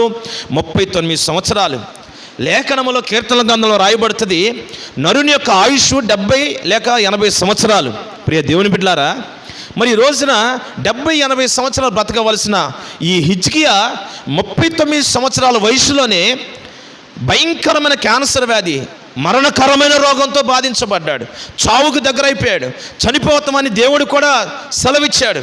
అయితే కన్నీరు విడిచి ఆయన వైపు తిరిగినప్పుడు దేవుడు కనికరించి మరలా 15 సంవత్సరాల ఆయుష్ పొడిగించాడు. దీనికి సూచన ఏమిటి? నీ మందిరానికి మెట్లు ఎక్కి వెళతానని సూచన ఏమిటి అని హిజ్కియా అడిగితే, నువ్వు బ్రతుకుతావు, కలవరపడొద్దు, నేను నీ బ్రతికిస్తాను, ఆహాజు గడియారపు నీడ 10 మెట్లు ముందుకు వెళితే అదే నీకు సూచన అని ప్రభు చెప్పాడు. అయితే హిజ్కియా అన్నాడు, నీడ 10 మెట్లు ముందుకు వెళితే అది గొప్ప సూచన ఏముందయ్యా, వెళుతున్న నీడ వెనక రావాలని అడిగాడు. ప్రియ దేవుని బిడ్డలారా, హిజ్కియా కన్నీటి ప్రార్థనకి దేవుడు ఆలకించి వెళుతున్న సూర్యుడిని వెనక తిప్పాడండి. అంటే నీడ ఎదరక జరగడం అంటే సామాన్యంగా జరుగుతుంది. నీడ వెనక రావడం అంటే సూర్యుడనే వెనక రావాలి, భూమైనా ఆగాలి. అంటే ఆ రోజున హిజ్కియా ఒక మాటకి ప్రార్థనకి దేవుడు ఎంత విలువిచ్చాడు. ఆయన విలువిచ్చి సామాన్యమైన ఒక చిన్న రాజు ఒక దేశానికి దేవుడు నిలబడి సృష్టిని ఆపాడండి, సూర్యుని ఆపాడు, లేకపోతే భూమిని నిలబెట్టాడు. ఆ నీడని 10 మెట్లు వెనక రప్పించి సూచన తెలియపరిచి ఆరోగ్యం ఇచ్చాడండి. ఎంత గొప్ప ఆరోగ్యం ఇచ్చి చనిపోతామన్న వ్యక్తికి 15 సంవత్సరాల ఆయుష్ పొడిగించాడండి. అంత ఆయుష్ పొడిగిస్తే ఎంత కృతజ్ఞత కలిగి ఉండాలండి. అయితే హిజ్కియా కృతజ్ఞత చూపకుండా, నేను ప్రార్థన చేస్తే సూచన చూపించి అద్భుతం జరుగుతుంది అన్నట్లుగా గర్వించాడు. ప్రియ దేవుని బిడ్డలారా, ఇంకా చివరిలో ఆ విషయాన్ని కూడా మీరు గమనిస్తే దినవృత్తాంతాల 2వ గ్రంథం 32వ అధ్యాయం 29వ వచనాన్ని ఒకసారి చదువుదాం. 29వ వచనాన్ని. మరియు దేవుడు అతనికి విస్తారమైన కలిమి దయచేసినందున పట్టణములను, విస్తారమైన గొర్రెల మందను, పశువుల మందను అతడు సంపాదించెను. హల్లెలూయా.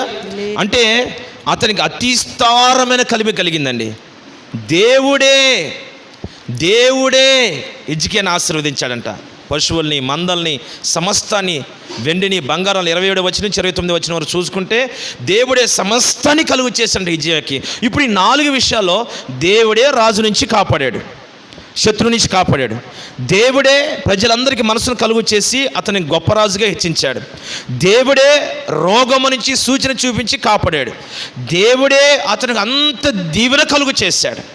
ఈ 4 విషయాల్లో హిజ్కియా ఈ 4టిని చూసుకుని, నేను కాబట్టి సూచన చూశాను, నేను కాబట్టి ప్రజలందరూ లోబడుతున్నారు, నేను కాబట్టి ఈ అష్షూరు రాజును జయించాను, నేను కాబట్టి ఇవి సంపాదించాను. ఈ 4 విషయాల్లో హిజ్కియా గర్వపడ్డాడు. ఈ రోజున ప్రియ దేవుని బిడ్డలారా, భక్తి చేస్తున్న నీ జీవితంలో కూడా గమనిస్తే ఆత్మీయమైన గర్వం. ఈరోజు దేవుడు నీకు ఆరోగ్యం ఇచ్చిన తర్వాత, దేవుడు నీ శత్రు నుంచి కాపాడిన తర్వాత, దేవుడిని ఆశ్రయించి గొప్ప చేసిన తర్వాత, నీ ప్రజల్లో గణపరిచిన తర్వాత, దేవుడు నీకు ఆస్తి అంతస్తులు, వెండి బంగారాలు, పశువులు, మందలు అన్నీ ఇచ్చిన తర్వాత, మంచి మంచి మేడలు కట్టుకున్నావు, ఏసీ రూములు కట్టుకున్నావు, తిరిగే కారులు కొనుక్కున్నావు, విమానాలు తిరుగుతున్నావు. ఈ స్థితికి వచ్చిన తర్వాత ఆత్మీయమైన గర్వం, ఈ రోజున ఈ ఆత్మీయమైన గర్వం నీకు నాశనానికి దారి తీస్తుంది. వాక్యంలో రాయబడుతుంది, నాశనానికి ముందు గర్వం నడుస్తుందంట.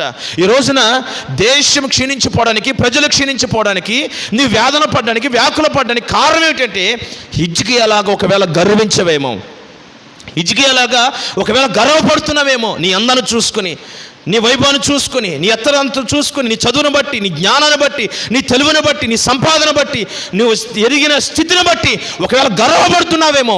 జాగ్రత్త, నా ప్రభు నీతో ఈ ఉదయకాలం మాట్లాడుతున్నాడు. వేదనలో పడకముందే, క్షీణించే పరిస్థితి రాకముందే, తెగులుని చంపకముందే నీ సృష్టికర్తన యెహోవాను మరవకుండా ఆయన వైపు హిజ్కియా తిరగాలి. హిజ్కియా నీ పరిశీలించినప్పుడు దేవుడు ఆకాశము నుంచి నన్ను వెదుగుతాడా, వివేకము కలిగిన స్తుతిస్తాడా, ఇదంతా నా దేవుని వల్ల కలిగిన కృతజ్ఞత చెప్తాడా అని హిజ్కియా మనస్సును వెదికినప్పుడు హిజ్కియా ఆ స్థితిని కోల్పోయాడండి. ఎప్పుడైతే కోల్పోయాడో ఆ అష్షూరు సైన్యమునకు, అష్షూరు రాజులకు అప్పగించే పరిస్థితి దేవుడు మరలా అతను కలిగిన సమస్తాన్ని పాడు చేస్తానని చెప్పాడు. ఎప్పుడైతే చెప్పాడో అప్పుడు హిజ్కియా, ఆ ప్రజలందరూ కూడా, మీరు చదివితే ఆ 32వ అధ్యాయము దినవృత్తాంతాల 2వ గ్రంథం 26వ వచనాన్ని మనం చదువుదాం. 32వ అధ్యాయం 26వ వచనం. హిజ్కియా హృదయ గర్వము విడిచి హృదయ గర్వమును విడిచి తానును యెరూషలేము కాపురస్తులను తమ్మును తాము తగ్గించుకొనిరి గనుక హిజ్కియా దినములలో యెహోవా కోపము జనుల మీదకి రాలేదు. హల్లెలూయా. గట్టిగా చప్పట్లు కొట్టి దేవుని మహిమపరుద్దాం. హల్లెలూయా, హల్లెలూయా. ప్రియ దేవుని బిడ్డలారా, దేవుని కోపము నీ మీదకి రాకుండా ఉండాలంటే హిజ్కియా తగ్గించుకుని, నా జీవిత దినములను నీకు అనుకూలంగా నడుచుకుంటానయ్యా, అనుకువగా నడుచుకుంటానయ్యా, మెల్లగా నడుచుకుంటానయ్యా, నీ మాట వింటానయ్యా అని హిజ్కియా తన గర్వమును విడిచిపెట్టి దిగొచ్చి దేవుని పాదాల మీద పడి కన్నీరు విడిచి ఏడ్చి ప్రార్థన చేసుకున్నాడంట. ప్రభు ఎప్పుడైతే గద్దించాడో, జాగ్రత్త అని ఎప్పుడైతే గద్దించాడో, అప్పుడు దేవుని వైపు తిరిగాడు, కన్నీరు విడిచాడు, ప్రార్థన చేశాడు. హిజ్కియా మాత్రమే కాదు, రాజు మాత్రమే కాదు, ప్రజలందరూ కూడా తెలుసుకుని దేవుని వైపు తగ్గించుకుని ఆయన పాదాల దగ్గర పడ్డారంటండి. ప్రియ దేవుని బిడ్డలారా, ఈ రోజున ఆత్మీయ గర్వంతో ఊరేగుతున్నావేమో, నీ కలిగిన ఆ స్థితిని బట్టి ఊరేగుతున్నావే, దేవునికి లోబడకుండా, దేవుని స్తుతించకుండా, నీకు ఇచ్చిన వాటిలో దేవుని సన్నిధిలో ఖర్చు పెట్టకుండా, నీకు ఇల్లు ఇచ్చాడు, నీకు వాహనం ఇచ్చాడు, నీకు సమస్తాన్ని కలుగు చేశాడు. లేచిన దగ్గర నుంచి ఏ రోజైనా ప్రభువా నీవు ఇచ్చినందుకు స్తోత్రం అని చెప్పావా? ఈ స్థితిని కలుగు చేసినందుకు స్తోత్రం అని చెప్పావా? నాకు మంచి ఆరోగ్యం ఇచ్చావా, నీకు స్తోత్రం అని చెప్పావా? ఇచ్చిన ఆయుష్కాలంలో 6 దినాలు పనిచేసి 7వ దినాన్న ఆయన సన్నిధిలో విశ్రాంతి తీసుకోమని, ఆయన పూజించమని, ఆరాధించమని చెప్పాడు. ఏ రోజైనా 6 దినాలు పనిచేసి 7వ దిన దేవునికి అప్పగించావా? 7వ దిన దేవునికి నిన్ను అప్పగించుకున్నావా? ప్రియ దేవుని బిడ్డలారా, ఇచ్చిన బిడ్డలు దేవుని సన్నిధిలో పెంచగలిగావా? నువ్వు ఇచ్చిన సమస్తాన్ని కృతజ్ఞత కలిగి ప్రతిరోజు దేవుని పూజించగలిగావా? ఒకసారి ఆలోచించే. హిజ్కియా ఈ నష్టాన్ని గ్రహించి దీనికి కారణం నా గర్వమే, వినాశనానికి క్షీణించిపోవడానికి అని ఆలోచన చేసుకుని శత్రువు చేతిలో పడకున్నట్లు, తెగులు చేతిలో పడకున్నట్లు, కరువులో పడకున్నట్లు, సమస్త నష్టపోకున్నట్లు దేవుని వైపు తిరిగి తన హృదయాన్ని దేవుని తిప్పుకొని తనలో ఉన్న దుర్మార్గతను విడిచిపెట్టాడండి. గర్వాన్ని విడిచిపెట్టి. హల్లెలూయా. ఈ రోజున దేవుని వైపు తిరగడం కాదండి, నేర్చుకోవాల్సింది ఏమిటంటే నీలో ఉన్న గర్వాన్ని విడిచిపెట్టాలి, నీలో ఉన్న పాపాన్ని విసర్జించాలి. నువ్వు ఏ బలహీనతలు ఉన్న వాటిని విడిచిపెట్టి దేవుని దగ్గర రావాలి. చాలామంది దేవుని దగ్గరికి వస్తారండి, ఆయన వైపు తిరిగినట్లు ఉంటారండి, కానీ వస్తున్నప్పుడు శిక్షణ తెలుసుకున్నారు కానీ ఆశీర్వాదం కొరకు వస్తానికి ప్రారంభమైన తర్వాత పాపాన్ని విడిచిపెట్టుకుని దేవుని మందిరానికి వస్తారండి. అక్రమ సంబంధాలు విడిచిపెట్టుకుని దేవుని సన్నిధికి వస్తున్నారు, తాగుడు విడిచిపెట్టుకుని వస్తున్నారు, అక్రమమైన నడక విడిచిపెట్టుకుని వస్తున్నారు, అక్రమ సంపాదనలు విడిచిపెట్టుకుని వస్తున్నారు, బూతులు మాట్లాడడం మానుకుని రావాల్సిన వారు మానుకోకుండా వస్తున్నారు. జీవితాన్ని మార్చుకోకుండా, పరిశుద్ధంగా దిద్దుకోకుండా, పాపాలు కడుక్కోకుండా, బాప్తిసం పొందకుండా, దేవుని బిడ్డకు హక్కు సంపాదించకుండా నువ్వు ఎంతకాలం దేవుని వైపు తిరిగినా దేవుని కనికరం నీ మీదకు రాదు. వాక్యం వింటుండగా ప్రియ దేవుని బిడ్డలారా, నీవు దేవుని వైపుకి వచ్చేటప్పుడు హిజ్కియా తాను హృదయంలో ఉన్న గర్వాన్ని విడిచిపెట్టాడు, దేవుని పాదాల మీద పడ్డాడు. అంటే ప్రభువా నీ కృప వల్లనే నేను బ్రతుకుతున్నాను, నీవు లేకపోతే నేను లేను ప్రభువా అని ఒక రాజు ఆ దేవుని వైపు తిరిగి ఆయన పాదాల మీద పడి ఎప్పుడైతే తగ్గించుకున్నాడో, దీన మనసునిగా దేవునికి లోబడి ఉన్నాడో, దేవుని యందు భయభక్తులు కలిగి ఉన్నాడో, ప్రజలందరూ దేవుని వైపు తిరిగారో, అప్పుడు దేవుడు హిజ్కియాను కనికరించాడంట, తన కోపాన్ని అణుచుకున్నాడంట. ఈ లోకంలో ఉన్న ఆ భయంకరమైన దుర్మార్గత, ఈ పాపాలని అణిచివేస్తున్న దేవుడు ఆయన లెగుస్తున్నప్పుడు కోపంతో ఆ హిజ్కియా గమనించుకొని వెంటనే దేవుని మరలుకొని పశ్చాత్తాపడి ఏడ్చి కన్నీరు విడిచి మారు మనసు పొంది ప్రభు సన్నిధిలో పాపాలు ఒప్పుకొని ఆయన కనికరం పొందుకున్నాడు. ఈ రోజున నీవు కూడా దేవుని వైపు తిరిగి, ఈ రోజున ఈ స్థితి కారణం ప్రభువా నీవేనయ్యాని ఆయన వైపు తిరిగి కృతజ్ఞతను చెల్లించగలిగితే నా దేవుడిని బ్రతికిస్తాడు, నీకు ఆరోగ్యం ఇస్తాడు, సమస్తాన్ని ఆశీర్వాదాలు ఇస్తాడు. ప్రియ దేవుని బిడ్డలారా, ఈ రోజు నీ భయంకరమైన విపత్తుల మధ్యలో, తెగుల మధ్యలో నీవు కాపాడబడాలి అంటే ఒకే ఒక విషయం, నీ ఆత్మీయ గర్వాన్ని వదులుకోవాలి. నీ స్థితిలోను తగ్గించుకుని దేవుని పాదాల దగ్గరికి రావాలి, ఆయన పూజించాలి, ఆయన ఆరాధించాలి, ఉపవాసాలు ఉండాలి, కన్నీరు విరచాలి, నీ కుటుంబాన్ని ఆత్మ రక్షణ కొరకు బాధ్యత కలిగి సువార్త ప్రకటించుకోవాలి, దేవుని వైపు నీవు నీ కుటుంబం తిరగాలి.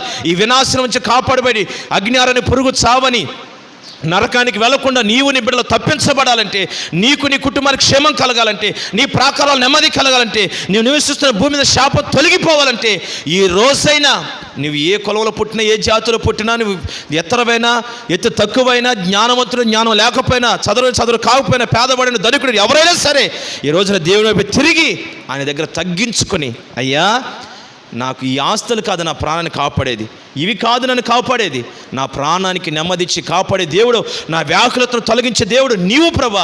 ఇక మీదట నీకు అనుకువగా నడుచుకుంటానయ్యా, నీకు లోబడి నడుచుకుంటానయ్యా, నీ బిడ్డని బ్రతుకుతానయ్యా, రక్షణ పొందుతానయ్యా, బాప్తిసం పొందుతానయ్యా, నీ బిడ్డని జీవిస్తాను ప్రభా అని హిజ్కియా వలె నువ్వు తిరగగలిగితే నా దేవుని మహా కనికరం, మహారాజు అయిన దేవుని సన్నిధిలో దీవెనలన్నీ నీకు నీ బిడ్డలకు అనుగ్రహించబడును గాక.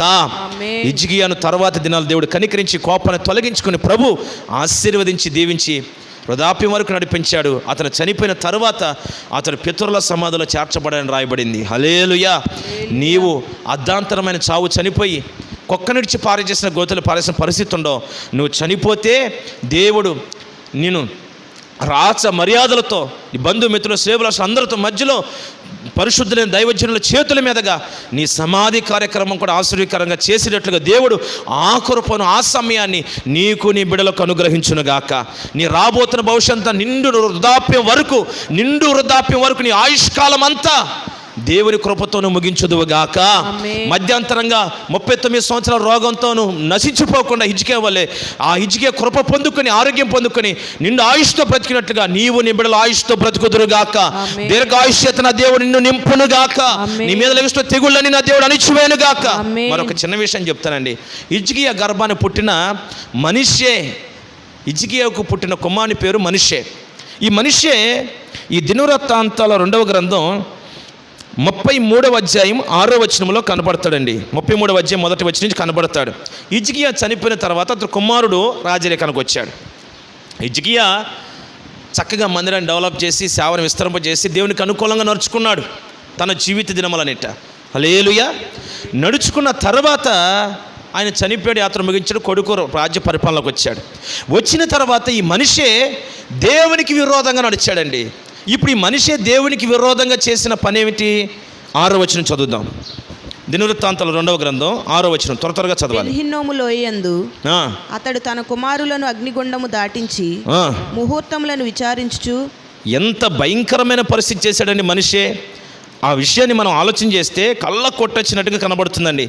33వ అధ్యాయం 6వ వచనాన్ని మనం చదివితే, కొంచెం పైనుంచి కూడా 5వ వచనం చదివితే, మరియు యెహోవా మందిరపు 2 ఆవరణములు అతడు ఆకాశ నక్షత్ర సమూహమునకు బలిపీఠములు కట్టించెను. బెన్యహీనోము లోయందు అతడు తన కుమారులను అగ్నిగుండము దాటించి ముహూర్తములను విచారించుచు మంత్రములను చెలంగితనమును వాడుక చేయు కర్ణ పిశాచములతోనూ సోదెగాండ్రతోనూ సాంగత్యము చేయుచు యెహోవా దృష్టికి బహుగా చెడు నడత నడుచుచు ఆయనకు కోపము పుట్టించెను.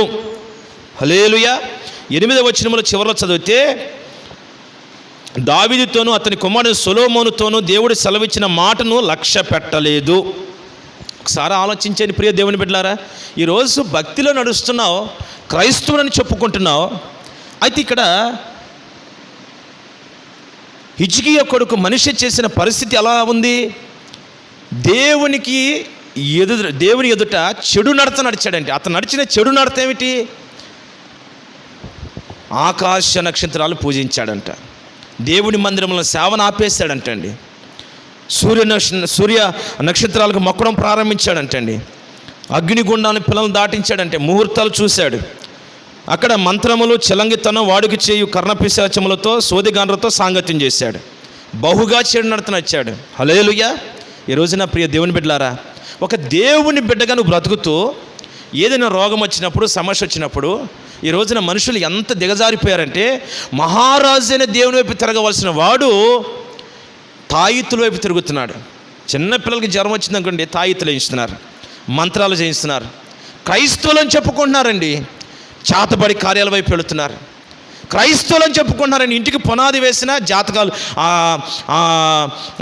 వాస్తులు చూడడం ప్రారంభిస్తున్నారండి. ఆ వాక్యంలో మీరు చూస్తే ముహూర్తాలు, ఒక పెళ్లి చేస్తున్నామంటే ముహూర్తం, ఇంటికి పునాది వేస్తున్నామంటే ముహూర్తం, ఇంట్లోకి వెళ్తున్నామంటే ముహూర్తం. ఈ రోజున ఈ వ్యవస్థ ఎంత భయంకరంగా దిగజారిపోయిందంటే, క్రైస్తవులని చెప్తున్నారు ముహూర్తాలు చూడడం, మంత్రతంత్రాలు చూడడం, చేతబడి కార్యాలకు వెళ్ళడం, జ్వరాలు వస్తే తాయితులు ఎంచుకోవడం, ఇంటి చుట్టూ ప్రార్థన చేయడం, దిష్టి తీయడం, ఈ భయంకరమైన కార్యాలన్నీ దేవునికి విరోధంగా నడిచిన నడక. ప్రియ దేవుని బిడ్డలారా, నీ ఎదుట కావలసిన సమస్తాన్ని దేవుడు చక్కగా పెట్టాడు. ఏ దిక్కుని సూర్యుడు రావాలో పెట్టాడు. ఈ రోజున లేచిన తర్వాత సృష్టికర్త అయిన దేవుని మొక్కవలసిన మనిషి సృష్టిని పూజిస్తున్నాడు. అంటే సూర్యుని వైపు చూసి సూర్య నమస్కారాలు చేస్తున్నాడు. ఈ రోజున సృష్టిని పూజించవలసిన వ్యక్తి చెట్లని, పొట్లని, పురుగులు పూజిస్తున్నాడని రోమపత్రిక 1వ అధ్యాయంలో రాయబడింది. ఈ రోజున సృష్టికర్తను మరచి సృష్టిని పూజించడం, వస్తువులను పూజించడం, మనుషులను పూజించడం, పురుగులను పూజించడం, జంతువులను పూజించడం. ఈ రోజున వాక్యం వింటున్న తర్వాత ఎంత చెడు నడతంటే ఈ మనిషే మంత్రాలు, తంత్రాలు, ఇటువైపు అటువైపు వెళ్ళడం. ఇంకా యెషయా గ్రంథంలో కూడా ఇంకో మాట ఉంది. ఆ మాట కూడా మీతో చదివిస్తాను. 47వ అధ్యాయం, యెషయా గ్రంథం 47వ అధ్యాయం.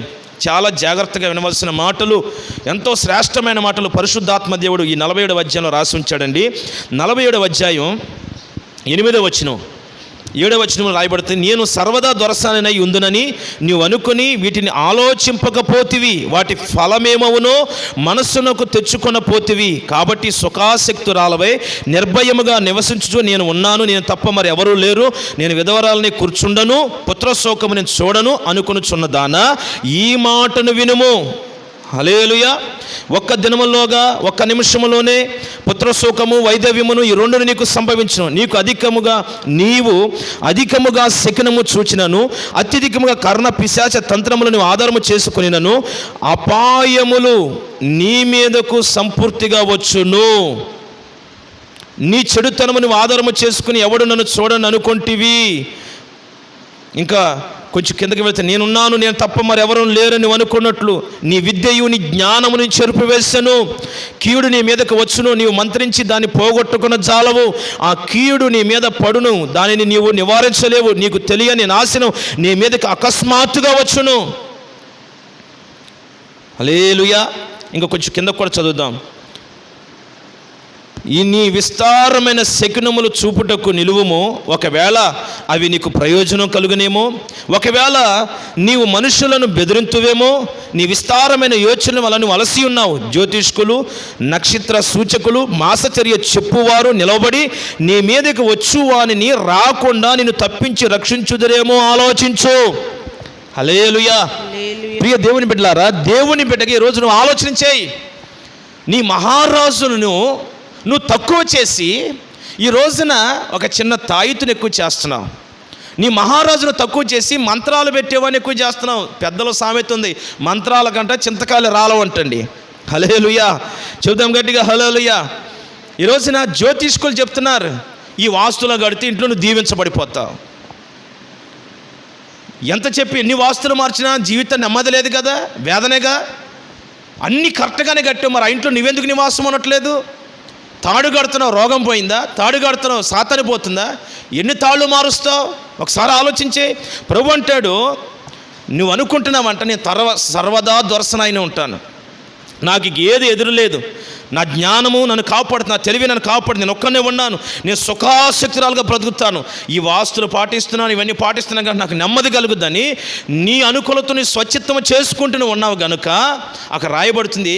నక్షత్రాలు, మాసచర్య చెప్పేవాళ్ళు, అక్కడ రాయబడి జ్యోతిష్కులు, నక్షత్ర సూచకులు, మాసచర్య చెప్పువారు, వీరందరూ చెప్తుంటే అబ్బా వాస్తు ఎంత బాగా చెప్తున్నాడండి, జరగబోతుంది ఎంత బాగా చెప్తున్నాడండి అని వాణి పొగిడి గణపరిచి ఎంత వాస్తు చెప్తున్నాడండి, ఎంత చెప్తున్నాడని మనిషిని గణపరుస్తున్నావు. ఒక్క మాట ప్రభు చెప్తున్నాడు, నీ మీదకు నువ్వు ఎన్ని చేసిన అపాయాలు వస్తాయి అని దేవుడు చెప్తున్నాడు. వీటన్నిటిని ఫాలో అయినా నువ్వు అపాయాల వేదంలో పడతావు తప్పకుండా. ఒకసారి ఆలోచన చేయి, దానివల్ల నీకు ప్రయోజనం కలగదు. ఇంకొక మాట అక్కడ రాస్తాడు, నీ మీదకు వచ్చినవి రాకుండా నేను తప్పించి రక్షించుదురేమో ఆలోచించు. నీకు తెలియకుండా నీ మీదకి నాశనం వస్తుంది, వాడు తప్పిస్తాడేమో ఆలోచించేయి. ప్రియ దేవుని బిడ్డలారా, నీకు ఎవరు జ్యోతిష్కం చెప్పారో, నీకెవరు చిలక జోస్యం చెప్పారో, నీ బ్రతుకు బాగుంటుందని ఎవడు చెప్పాడో, నీ హద్దులు గీత గీసి ఎలా కట్టుకుంటే ఆశ్రయించమని ఎవడు చెప్పాడో ఒకసారి ఆలోచించేయి. చెప్పినవాడు నీ మీదకి వచ్చిన విపత్తు నుంచి తప్పిస్తాడా? ఈ రోజున టీవీలో న్యూస్ వింటున్నా, ప్రపంచంలో నిలిచి ఉంటున్న ప్రతి ఒక్కరు చెప్తున్న మాట ఏమిటంటే, అబ్బా జ్యోతిష్యం ఏం చెప్తున్నాడండి, జరగబోతుంది ఎలా చెప్పాడండి, జరుగుతుంది ఎలా చెప్పేస్తాడండి అని అనుకుని వాణి దేవునిగా పూజిస్తున్నారు. కానీ చెప్పిన వాడు ఈ వస్తువుని ఇవ్వతను తప్పిస్తాడా? ఒకసారి ఆలోచించే. ఈ రోజున ఛాలెంజ్గా ఒక దైవజనుగా చెప్తున్నాను, నా దేవుని బట్టి రోషంగా నేను ఈ వాక్యాన్ని ప్రకటిస్తున్నాను. నీకు చెప్పిన వాడు నీ జీవితాన్ని, నీ భవిష్యత్తుని చెప్పిన ఒకడు ఉన్నాడే, ఒక మనిషి, ఓ మంత్రజుడు, ఒక చిలకదోషిస్తుడు, వాడు నీ మీదకి వచ్చిన ఆపదలు తప్పిస్తాడా? నీకు చెప్పిన వాడిని తప్పిస్తాడా? నీ రోగాన్ని తగ్గిస్తాడా? నీ వేదన తొలగిస్తాడా? నీ అప్పులు తొలగిస్తాడా? వాడు ఏమి చేయలేడు. వాడొక మనిషి, వాడొక మట్టి బొమ్మ, అంతే. ప్రియ దేవుని బిడ్డలారా, ఈ వాక్యం వింటుండగా ఆ రోజున ఈ మనిషే అగ్నిగుండాలు దాటించి, ముహూర్తాలు చూసి, సైనాలు చూసి, సూర్య నమస్కారాలు చేసి దేవుని పూజించవలసిన వాడు సృష్టి వైపు తిరిగి ఇవన్నీ ఎప్పుడైతే చేశాడో దేవుని ఎదురు చెడు నడత నడిచాడండి. నడిచిన తర్వాత ఆ దేవాది దేవుడు చూసి చెడు నడతను బట్టి ఆ బబులోను అధిపతులకి అప్పగించాడంట.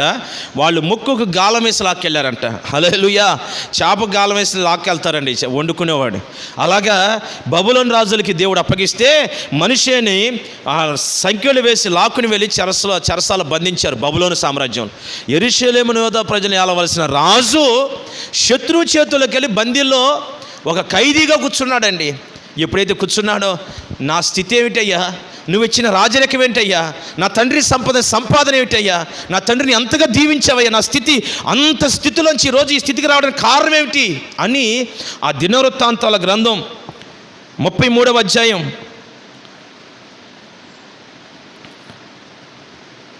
12వ వచనాన్ని మనం చదువుదాం. వేదన పడ్డాడు, కలవరపడ్డాడు. అప్పుడు దేవుడు ఎవరో తెలుసుకుని ఆ దేవుని వైపు తిరిగి, నిజంగా నా దేవుడు ఎంత గొప్ప దేవుడు, ఆ దేవునిచ్చిన దూరం అయిపోయానని అప్పుడు ఆ 33వ అధ్యాయం దినవృత్తాంతాలు 12వ వచనంలో ఈ మాటలు పలుకుతూ వచ్చాడు. చదవండి. అతడు శ్రమలో ఉన్నప్పుడు తన దేవుడైన యెహోవాను బ్రతిమాలుకొని తన పితరుల దేవుని సన్నిధిని తన్ను తాను బహుగా తగ్గించుకొని ఆయనకు మొరలెడగా ఆయన అతని విన్నపములను ఆలకించి యెరూషలేమునకు అతని రాజ్యములోనికి అతని తిరిగి తీసుకొని వచ్చినప్పుడు యెహోవా దేవుడై ఉన్నాడని మనిషే తెలుసుకొనెను. హల్లెలూయా. చెప్తాం గట్టిగా, హల్లెలూయా. అతడు శ్రమలో, మనోవేదనలో పడ్డాడు. చెరసాల్లోకి వెళ్ళిన తర్వాత కళ్ళు తెరవబడ్డాయి. హల్లెలూయా.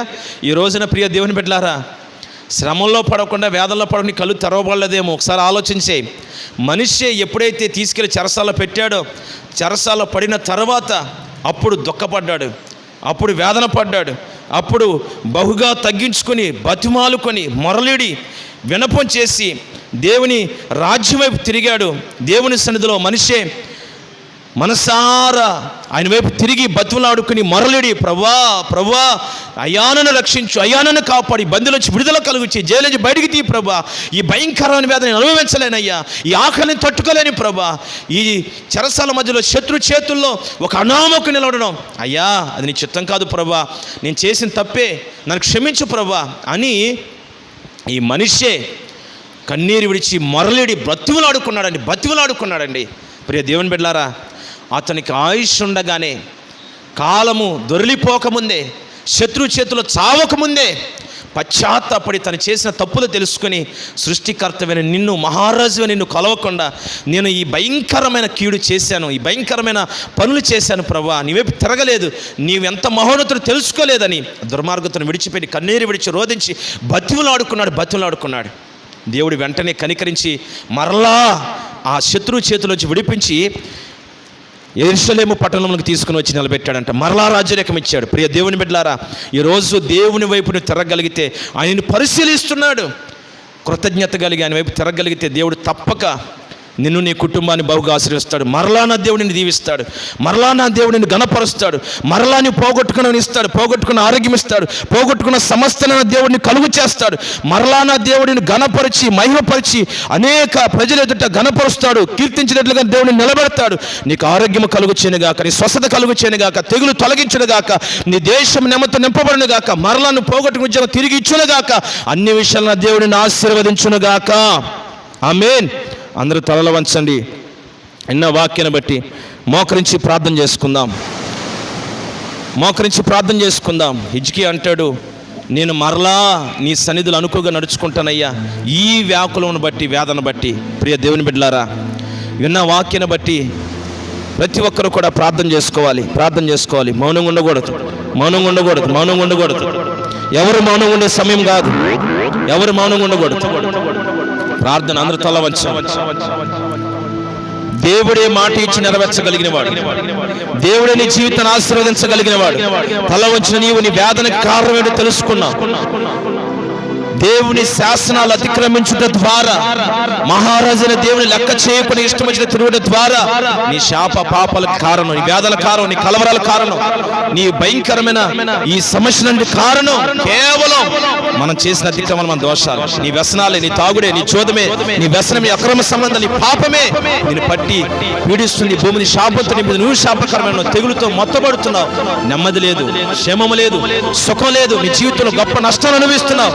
దేవుని బిడ్డలారా, ఈ ఉదయకాలం ఈ మాటలు వింటుండగా ఒకసారి అందరూ తీర్మానం చేసి ప్రార్థన చేసుకున్నాం. నిజమే ప్రభువా, నేను ఆలోచించలేకపోయానయ్యా, నువ్వెంత మహారాజు తెలుసుకోలేకపోయినయ్యా, ఇప్పటి వరకు నువ్వే తిరగబడ్డానయ్యా, నీవే ఈ నష్టం కలుగు చేస్తున్నావు అనుకున్నావు. వేదన పడ్డాను, కలవరపడ్డాను. ఇప్పుడు తెలిసింది మనుషులే దీని అంతటి కారణం, దేవుడు కాదని తెలిసింది. నీవు కూడా చెప్పావు ప్రభువా, ఆలోచన చేసుకుని దుర్మార్గతను విడిచిన వైపు తిరిగితే బ్రతుకుతావని చెప్పావు. నువ్వు చనిపోవడం నా చిత్తం కాదని చెప్పావు. నిన్న మాటను బట్టి ఈరోజు తీర్మానం చేసుకున్నాను, నా దుర్మార్గతను విడిచిన వైపు తిరుగుతున్నాను ప్రభువా. నన్ను కనికరించు, నా బిడ్డలు కనికరించు, నా కుటుంబాన్ని కనికరించు, నా దేశాన్ని కనికరించు, ఈ ప్రపంచాన్ని కనికరించి భయంకర తెగులించి కాపాడు ప్రభువా అని తిరుగుతాం. ఈ రోజు నీలో ఉన్న దుర్మార్గత, ఆత్మీయమైన గర్వం, దేవుడి చేతులు చేసిన మేలును బట్టి, ఇచ్చిన ఆస్తులను బట్టి, ఇచ్చిన బిడ్డలను బట్టి, నీకు ఇచ్చిన ఘనత, ఉద్యోగాల, వ్యాపారాలను బట్టి నువ్వు గర్వించి దేవుని సన్నిధిలో రాకుండా ఆగిపోయావు, కానుక అర్పించకుండా ఆగిపోయావు, కానీ పూజించకుండా ఆగిపోయావు, బిజీ అయిపోయావు. అందుకే దేవుడు ఈ రోజున ఈ భయంకరమైన లాక్డౌన్ అనే కార్యక్రమం పెట్టాడు. ఈ రోజున ఆయన వైపు తిరిగి పడితేనే మరలా నీకు ఉద్యోగాలు నడవగలుగుతావు, మరలా నీ విదేశాలు బ్రతకగలుగుతావు, మరలా భూమిని పండించగలుగుతావు, మరలా కడుపున తినగలుగుతావు. ఇవన్నీ నీ జీవితంలో మరలా నువ్వు పోగొట్టుకుని నీ యొద్దకు రావాలంటే, ఈ లాక్డౌన్ ఎత్తబడాలంటే, ఈ కరోనా తెగులు ఆగిపోవాలంటే దేవుని వైపు తిరిగి ఆయన గణపరిచి ఆయన కృతజ్ఞతాస్తుతి చెల్లించగలిగితే, నువ్వు పొందుకున్నావని, దేవుని వల్ల పొందుకున్నానని ఆయనకి ఇవ్వాల్సిన ఆయనకి ఇవ్వగలిగితే దేవుడు తప్పక నేను కనికరిస్తాడు. రెండవది, ఈ సూర్య నక్షత్రాలను పూజించి భయంకరంగా మాస చర్యలు, వాస్తులు, శాస్త్రాలు, తాళ్ళు, తాయిత్తులు, మంత్రాల వైపు తిరిగితే వాళ్ళు నేను కాపాడలేరు, వారు నీకు వచ్చిన అపాయాలు కాపాడలేరు, నీ ప్రాణాన్ని కాపాడలేరు. నీవు యెహోవా వైపు తిరిగి రక్షణ పొందాలని ప్రభు పిలుస్తున్నాడు. ఆయన వైపు తిరిగి నీ పాపాలకు పశ్చాత్తాపం పడాలని ఆయన ప్రభు పిలుస్తున్నాడు. నువ్వు ఎప్పుడైతే ఆయన వైపు తిరిగి నీ అతిక్రమాలు ఒప్పుకొని, నీ పాపాలు ఒప్పుకొని, పశ్చాత్తాపడి దేవుని వైపు తిరిగి, ప్రియ దేవుని బిడ్డలారా, నీ మనస్సును మార్చుకొని ప్రభువా నీ పరిశుద్ధిగా బ్రతుకుతానయ్యా, ఇక మీదట నా జీవిత దినములన్నిటి, దేవుని దినములన్నీ హిజ్కియా చెప్పినట్లుగా నేను అనుకువగా నడుచుకుంటాను ప్రభువా, మెల్లగా నెమ్మదిగా నడుచుకుంటాను, నీకు అనుకూలంగా నడుచుకుంటానని తీర్మానం చేసుకుంటే, మనిషి వల్లే బతిమలాడుకుంటే, హిజ్కియాను ఆశీర్వదించి కాపాడిన దేవుడు, కాపాడి ఆశీర్వదించిన దేవుడు, మనిషిని కాపాడి మరలా తిరిగి తన రాజ్యంలో తీసుకొచ్చిన దేవుడు నిన్ను, నీ కుటుంబాన్ని, నీ బిడ్డల్ని మరలా ఈ దేశంలో క్షేమంతో నింపునుగాక, సమృద్ధిగా దేవుడు ఆశీర్వదించును గాక, మరలా ఉద్యోగాలు తిరిగినట్లుగా, మరలా నలుగురిలో తిరిగి గొప్పవానిగా నీ పేరు పొందినట్లుగా, మరలా ఈ లోకములో ఈ రాజ్యమంతా మరలా ఎవరి పనులు వాళ్ళు కొనసాగి ఆశీర్వాదాల మార్గంలో నడిపించబడినట్లుగా దేవుడు ఈ రోజు కృపనివ్వబోతున్నాడు. ఈ ఆరాధనలో నిలిచి వాక్యమైన ప్రతి ఒక్కరూ ప్రార్థన చేసుకోగల దేవుడు తప్పగా దీవించబోతున్నాడు. ఎక్కడుండి దేవుని మాటలు వింటున్నా ఒక తీర్మానం చేసుకుని, ప్రభా నీవే మాట ఇచ్చిన జీవితం నెరవేర్చు, ఇక మీదట నీవే నా దేవుడివై ఉన్నావు, నేను నీ ఆజ్ఞలు అనుసరిస్తాను, నీ మార్గాలు నడుస్తాను, నీ బిడ్డగా బ్రతుకుతాను అని ఒక తీర్మానంతో ప్రార్థన చేసుకుంటే, నా దేవుని బట్టి ఒక సేవకునిగా నీ కొరకు నేను ప్రార్థన చేయబోతున్నాను, నా దేవుడిని తప్పగా ఆశీర్వదించబోతున్నాడు. అందరూ ప్రార్థన ప్రార్థన ప్రార్థన. ప్రేమగల తండ్రి ప్రభువా నీకు స్తోత్రం. ఈ ఉదయకాలం దేవుని మాటలున్న నీ ప్రజల పక్షంగా మీరు నిలబడండి ప్రభా. జరిగిపోయిన కాలాల్లో దొరికిపోయిన అయ్యా వారి జీవితంలో ఉన్న ఆ తప్పులన్నింటినీ దిద్దుకుంటూ నీ వైపు తిరుగుతున్నారయ్యా. హిజ్కియా వలె, మనిషి వలె నీ ఎదుట సాగిలు పడుతుండగా తప్పుగా ప్రతి బిడ్డను కనికరించండి. వారు చేసిన అతిక్రమాల నుంచి విడుదల పొందుతూ ఉండగా మీ రక్తంతో కడిగి శుద్ధి చేయండి, వారి మారు మనసు కలువ చేయండి ప్రభా. మీ రక్తంతో వారి పాపాలు కడిగివేయండి ప్రభా, శుద్ధి చేయండి. పరిశుద్ధాత్మ దేవుడా మీ ఆత్మశక్తితో నింపండి ప్రభా. ఈ భూలోకంలో మేము ఉద్యోగాలు పోగొట్టుకున్నాం అయ్యా, అనేక మంది బిడ్డలు వ్యాపారాలు పోగొట్టుకున్నారు, పనులు పోగొట్టుకున్నారు అయ్యా, సరైన తిండి తెల్లని పరిస్థితుల్లో ఉన్నారు, కష్టాల్లో, వేదనలో, ఈ మనోవేదన, ఈ భయంకరమైన దినాలు ఎలా బ్రతుకుతామని మనోవేదనతో నిలుచున్నారు ప్రభా. ఎవరికి ఏ సమస్యలతో ఉన్నా ఈ రోజే విడుదల కలుగును గాక, ఈ రోజే కార్యము జరుగును గాక, ఆర్థిక ఇబ్బందులు తొలగిపోవును గాక, అప్పుల సమస్యలు తొలగిపోవును గాక, రోగాలు తొలగిపోవును గాక, తెగులు తొలగిపోవును గాక, కుటుంబంలో అసమాధాన పరిస్థితి తొలగిపోవును గాక, శాపం తొలగిపోవును గాక, ఈ భూమి మీద శాపం తొలగిపోవును గాక. ప్రజల్లో గొప్ప నెమ్మది, క్షేమం, శాంతి, సమాధానం, ఐక్యత, ప్రేమ, అనునత నిశ్చయంగా మీ ద్వారా కలుగును గాక. తిరిగి మరలా నీ బిడ్డలు ఒక ఉన్నతమైన స్థితిలో మనిషే రాజు వలె, హిజ్కియా వలె ఆశీర్వదించబడుదురు గాక. నీ కనికరమ చేత నింపి ప్రతి బిడ్డను ఆశీర్వదించి రాబోతున్న దినాలని సదుగా సాక్షులుగా వాడుకోమని దూరాన సమీప నుండి వాక్యం వింటున్న ప్రతి కుటుంబాలని పేరు పేరున దీవించిన ఆయన. ఈ ఉదయకాలం ప్రభా, ఈ ఆరాధనలో నిలిచిన ప్రతి బిడ్డను కూడా మీరు ఆశీర్వదించి ఘనత, మహిమ, ప్రభావాలు మీరు పొందుకోమని, అన్ని విషయాల్లో సర్వాభివృద్ధి కలుగు చేసిన దేవునిగా మీరు మహిమ పొందినందుకు వందనాలు చెల్లిస్తూ యేసు నామములో అడుగుచున్నాము తండ్రి. ఆమేన్, ఆమేన్. మన తండ్రి అయిన దేవుని ప్రేమయు, ప్రభువైన యేసుక్రీస్తు కృపయు, పరిశుద్ధాత్మ దేవుని యొక్క సన్నిధి సహవాసం కూడి వచ్చిన మనకు సకల కొద్ది పరిశుద్ధులకు ఈ వాక్యముని ఒక తీర్మానం చేసుకుని మహారాజైన నిన్నే పూజించి నీ బిడ్డగా ఉంటానని కృతజ్ఞత కలిగి ఎవరైతే నిలబడుతున్నారో వారందరికీ నా దేవుని సకల ఆశీర్వాదములు, సర్వ ఆరోగ్యము సమస్తం వారికి, వారి కుటుంబాలకు తోడేను నడిపించును గాక. ఆమేన్. హల్లెలూయా. చదువు గట్టిగా హల్లెలూయా. అందరికీ వందనాలండి.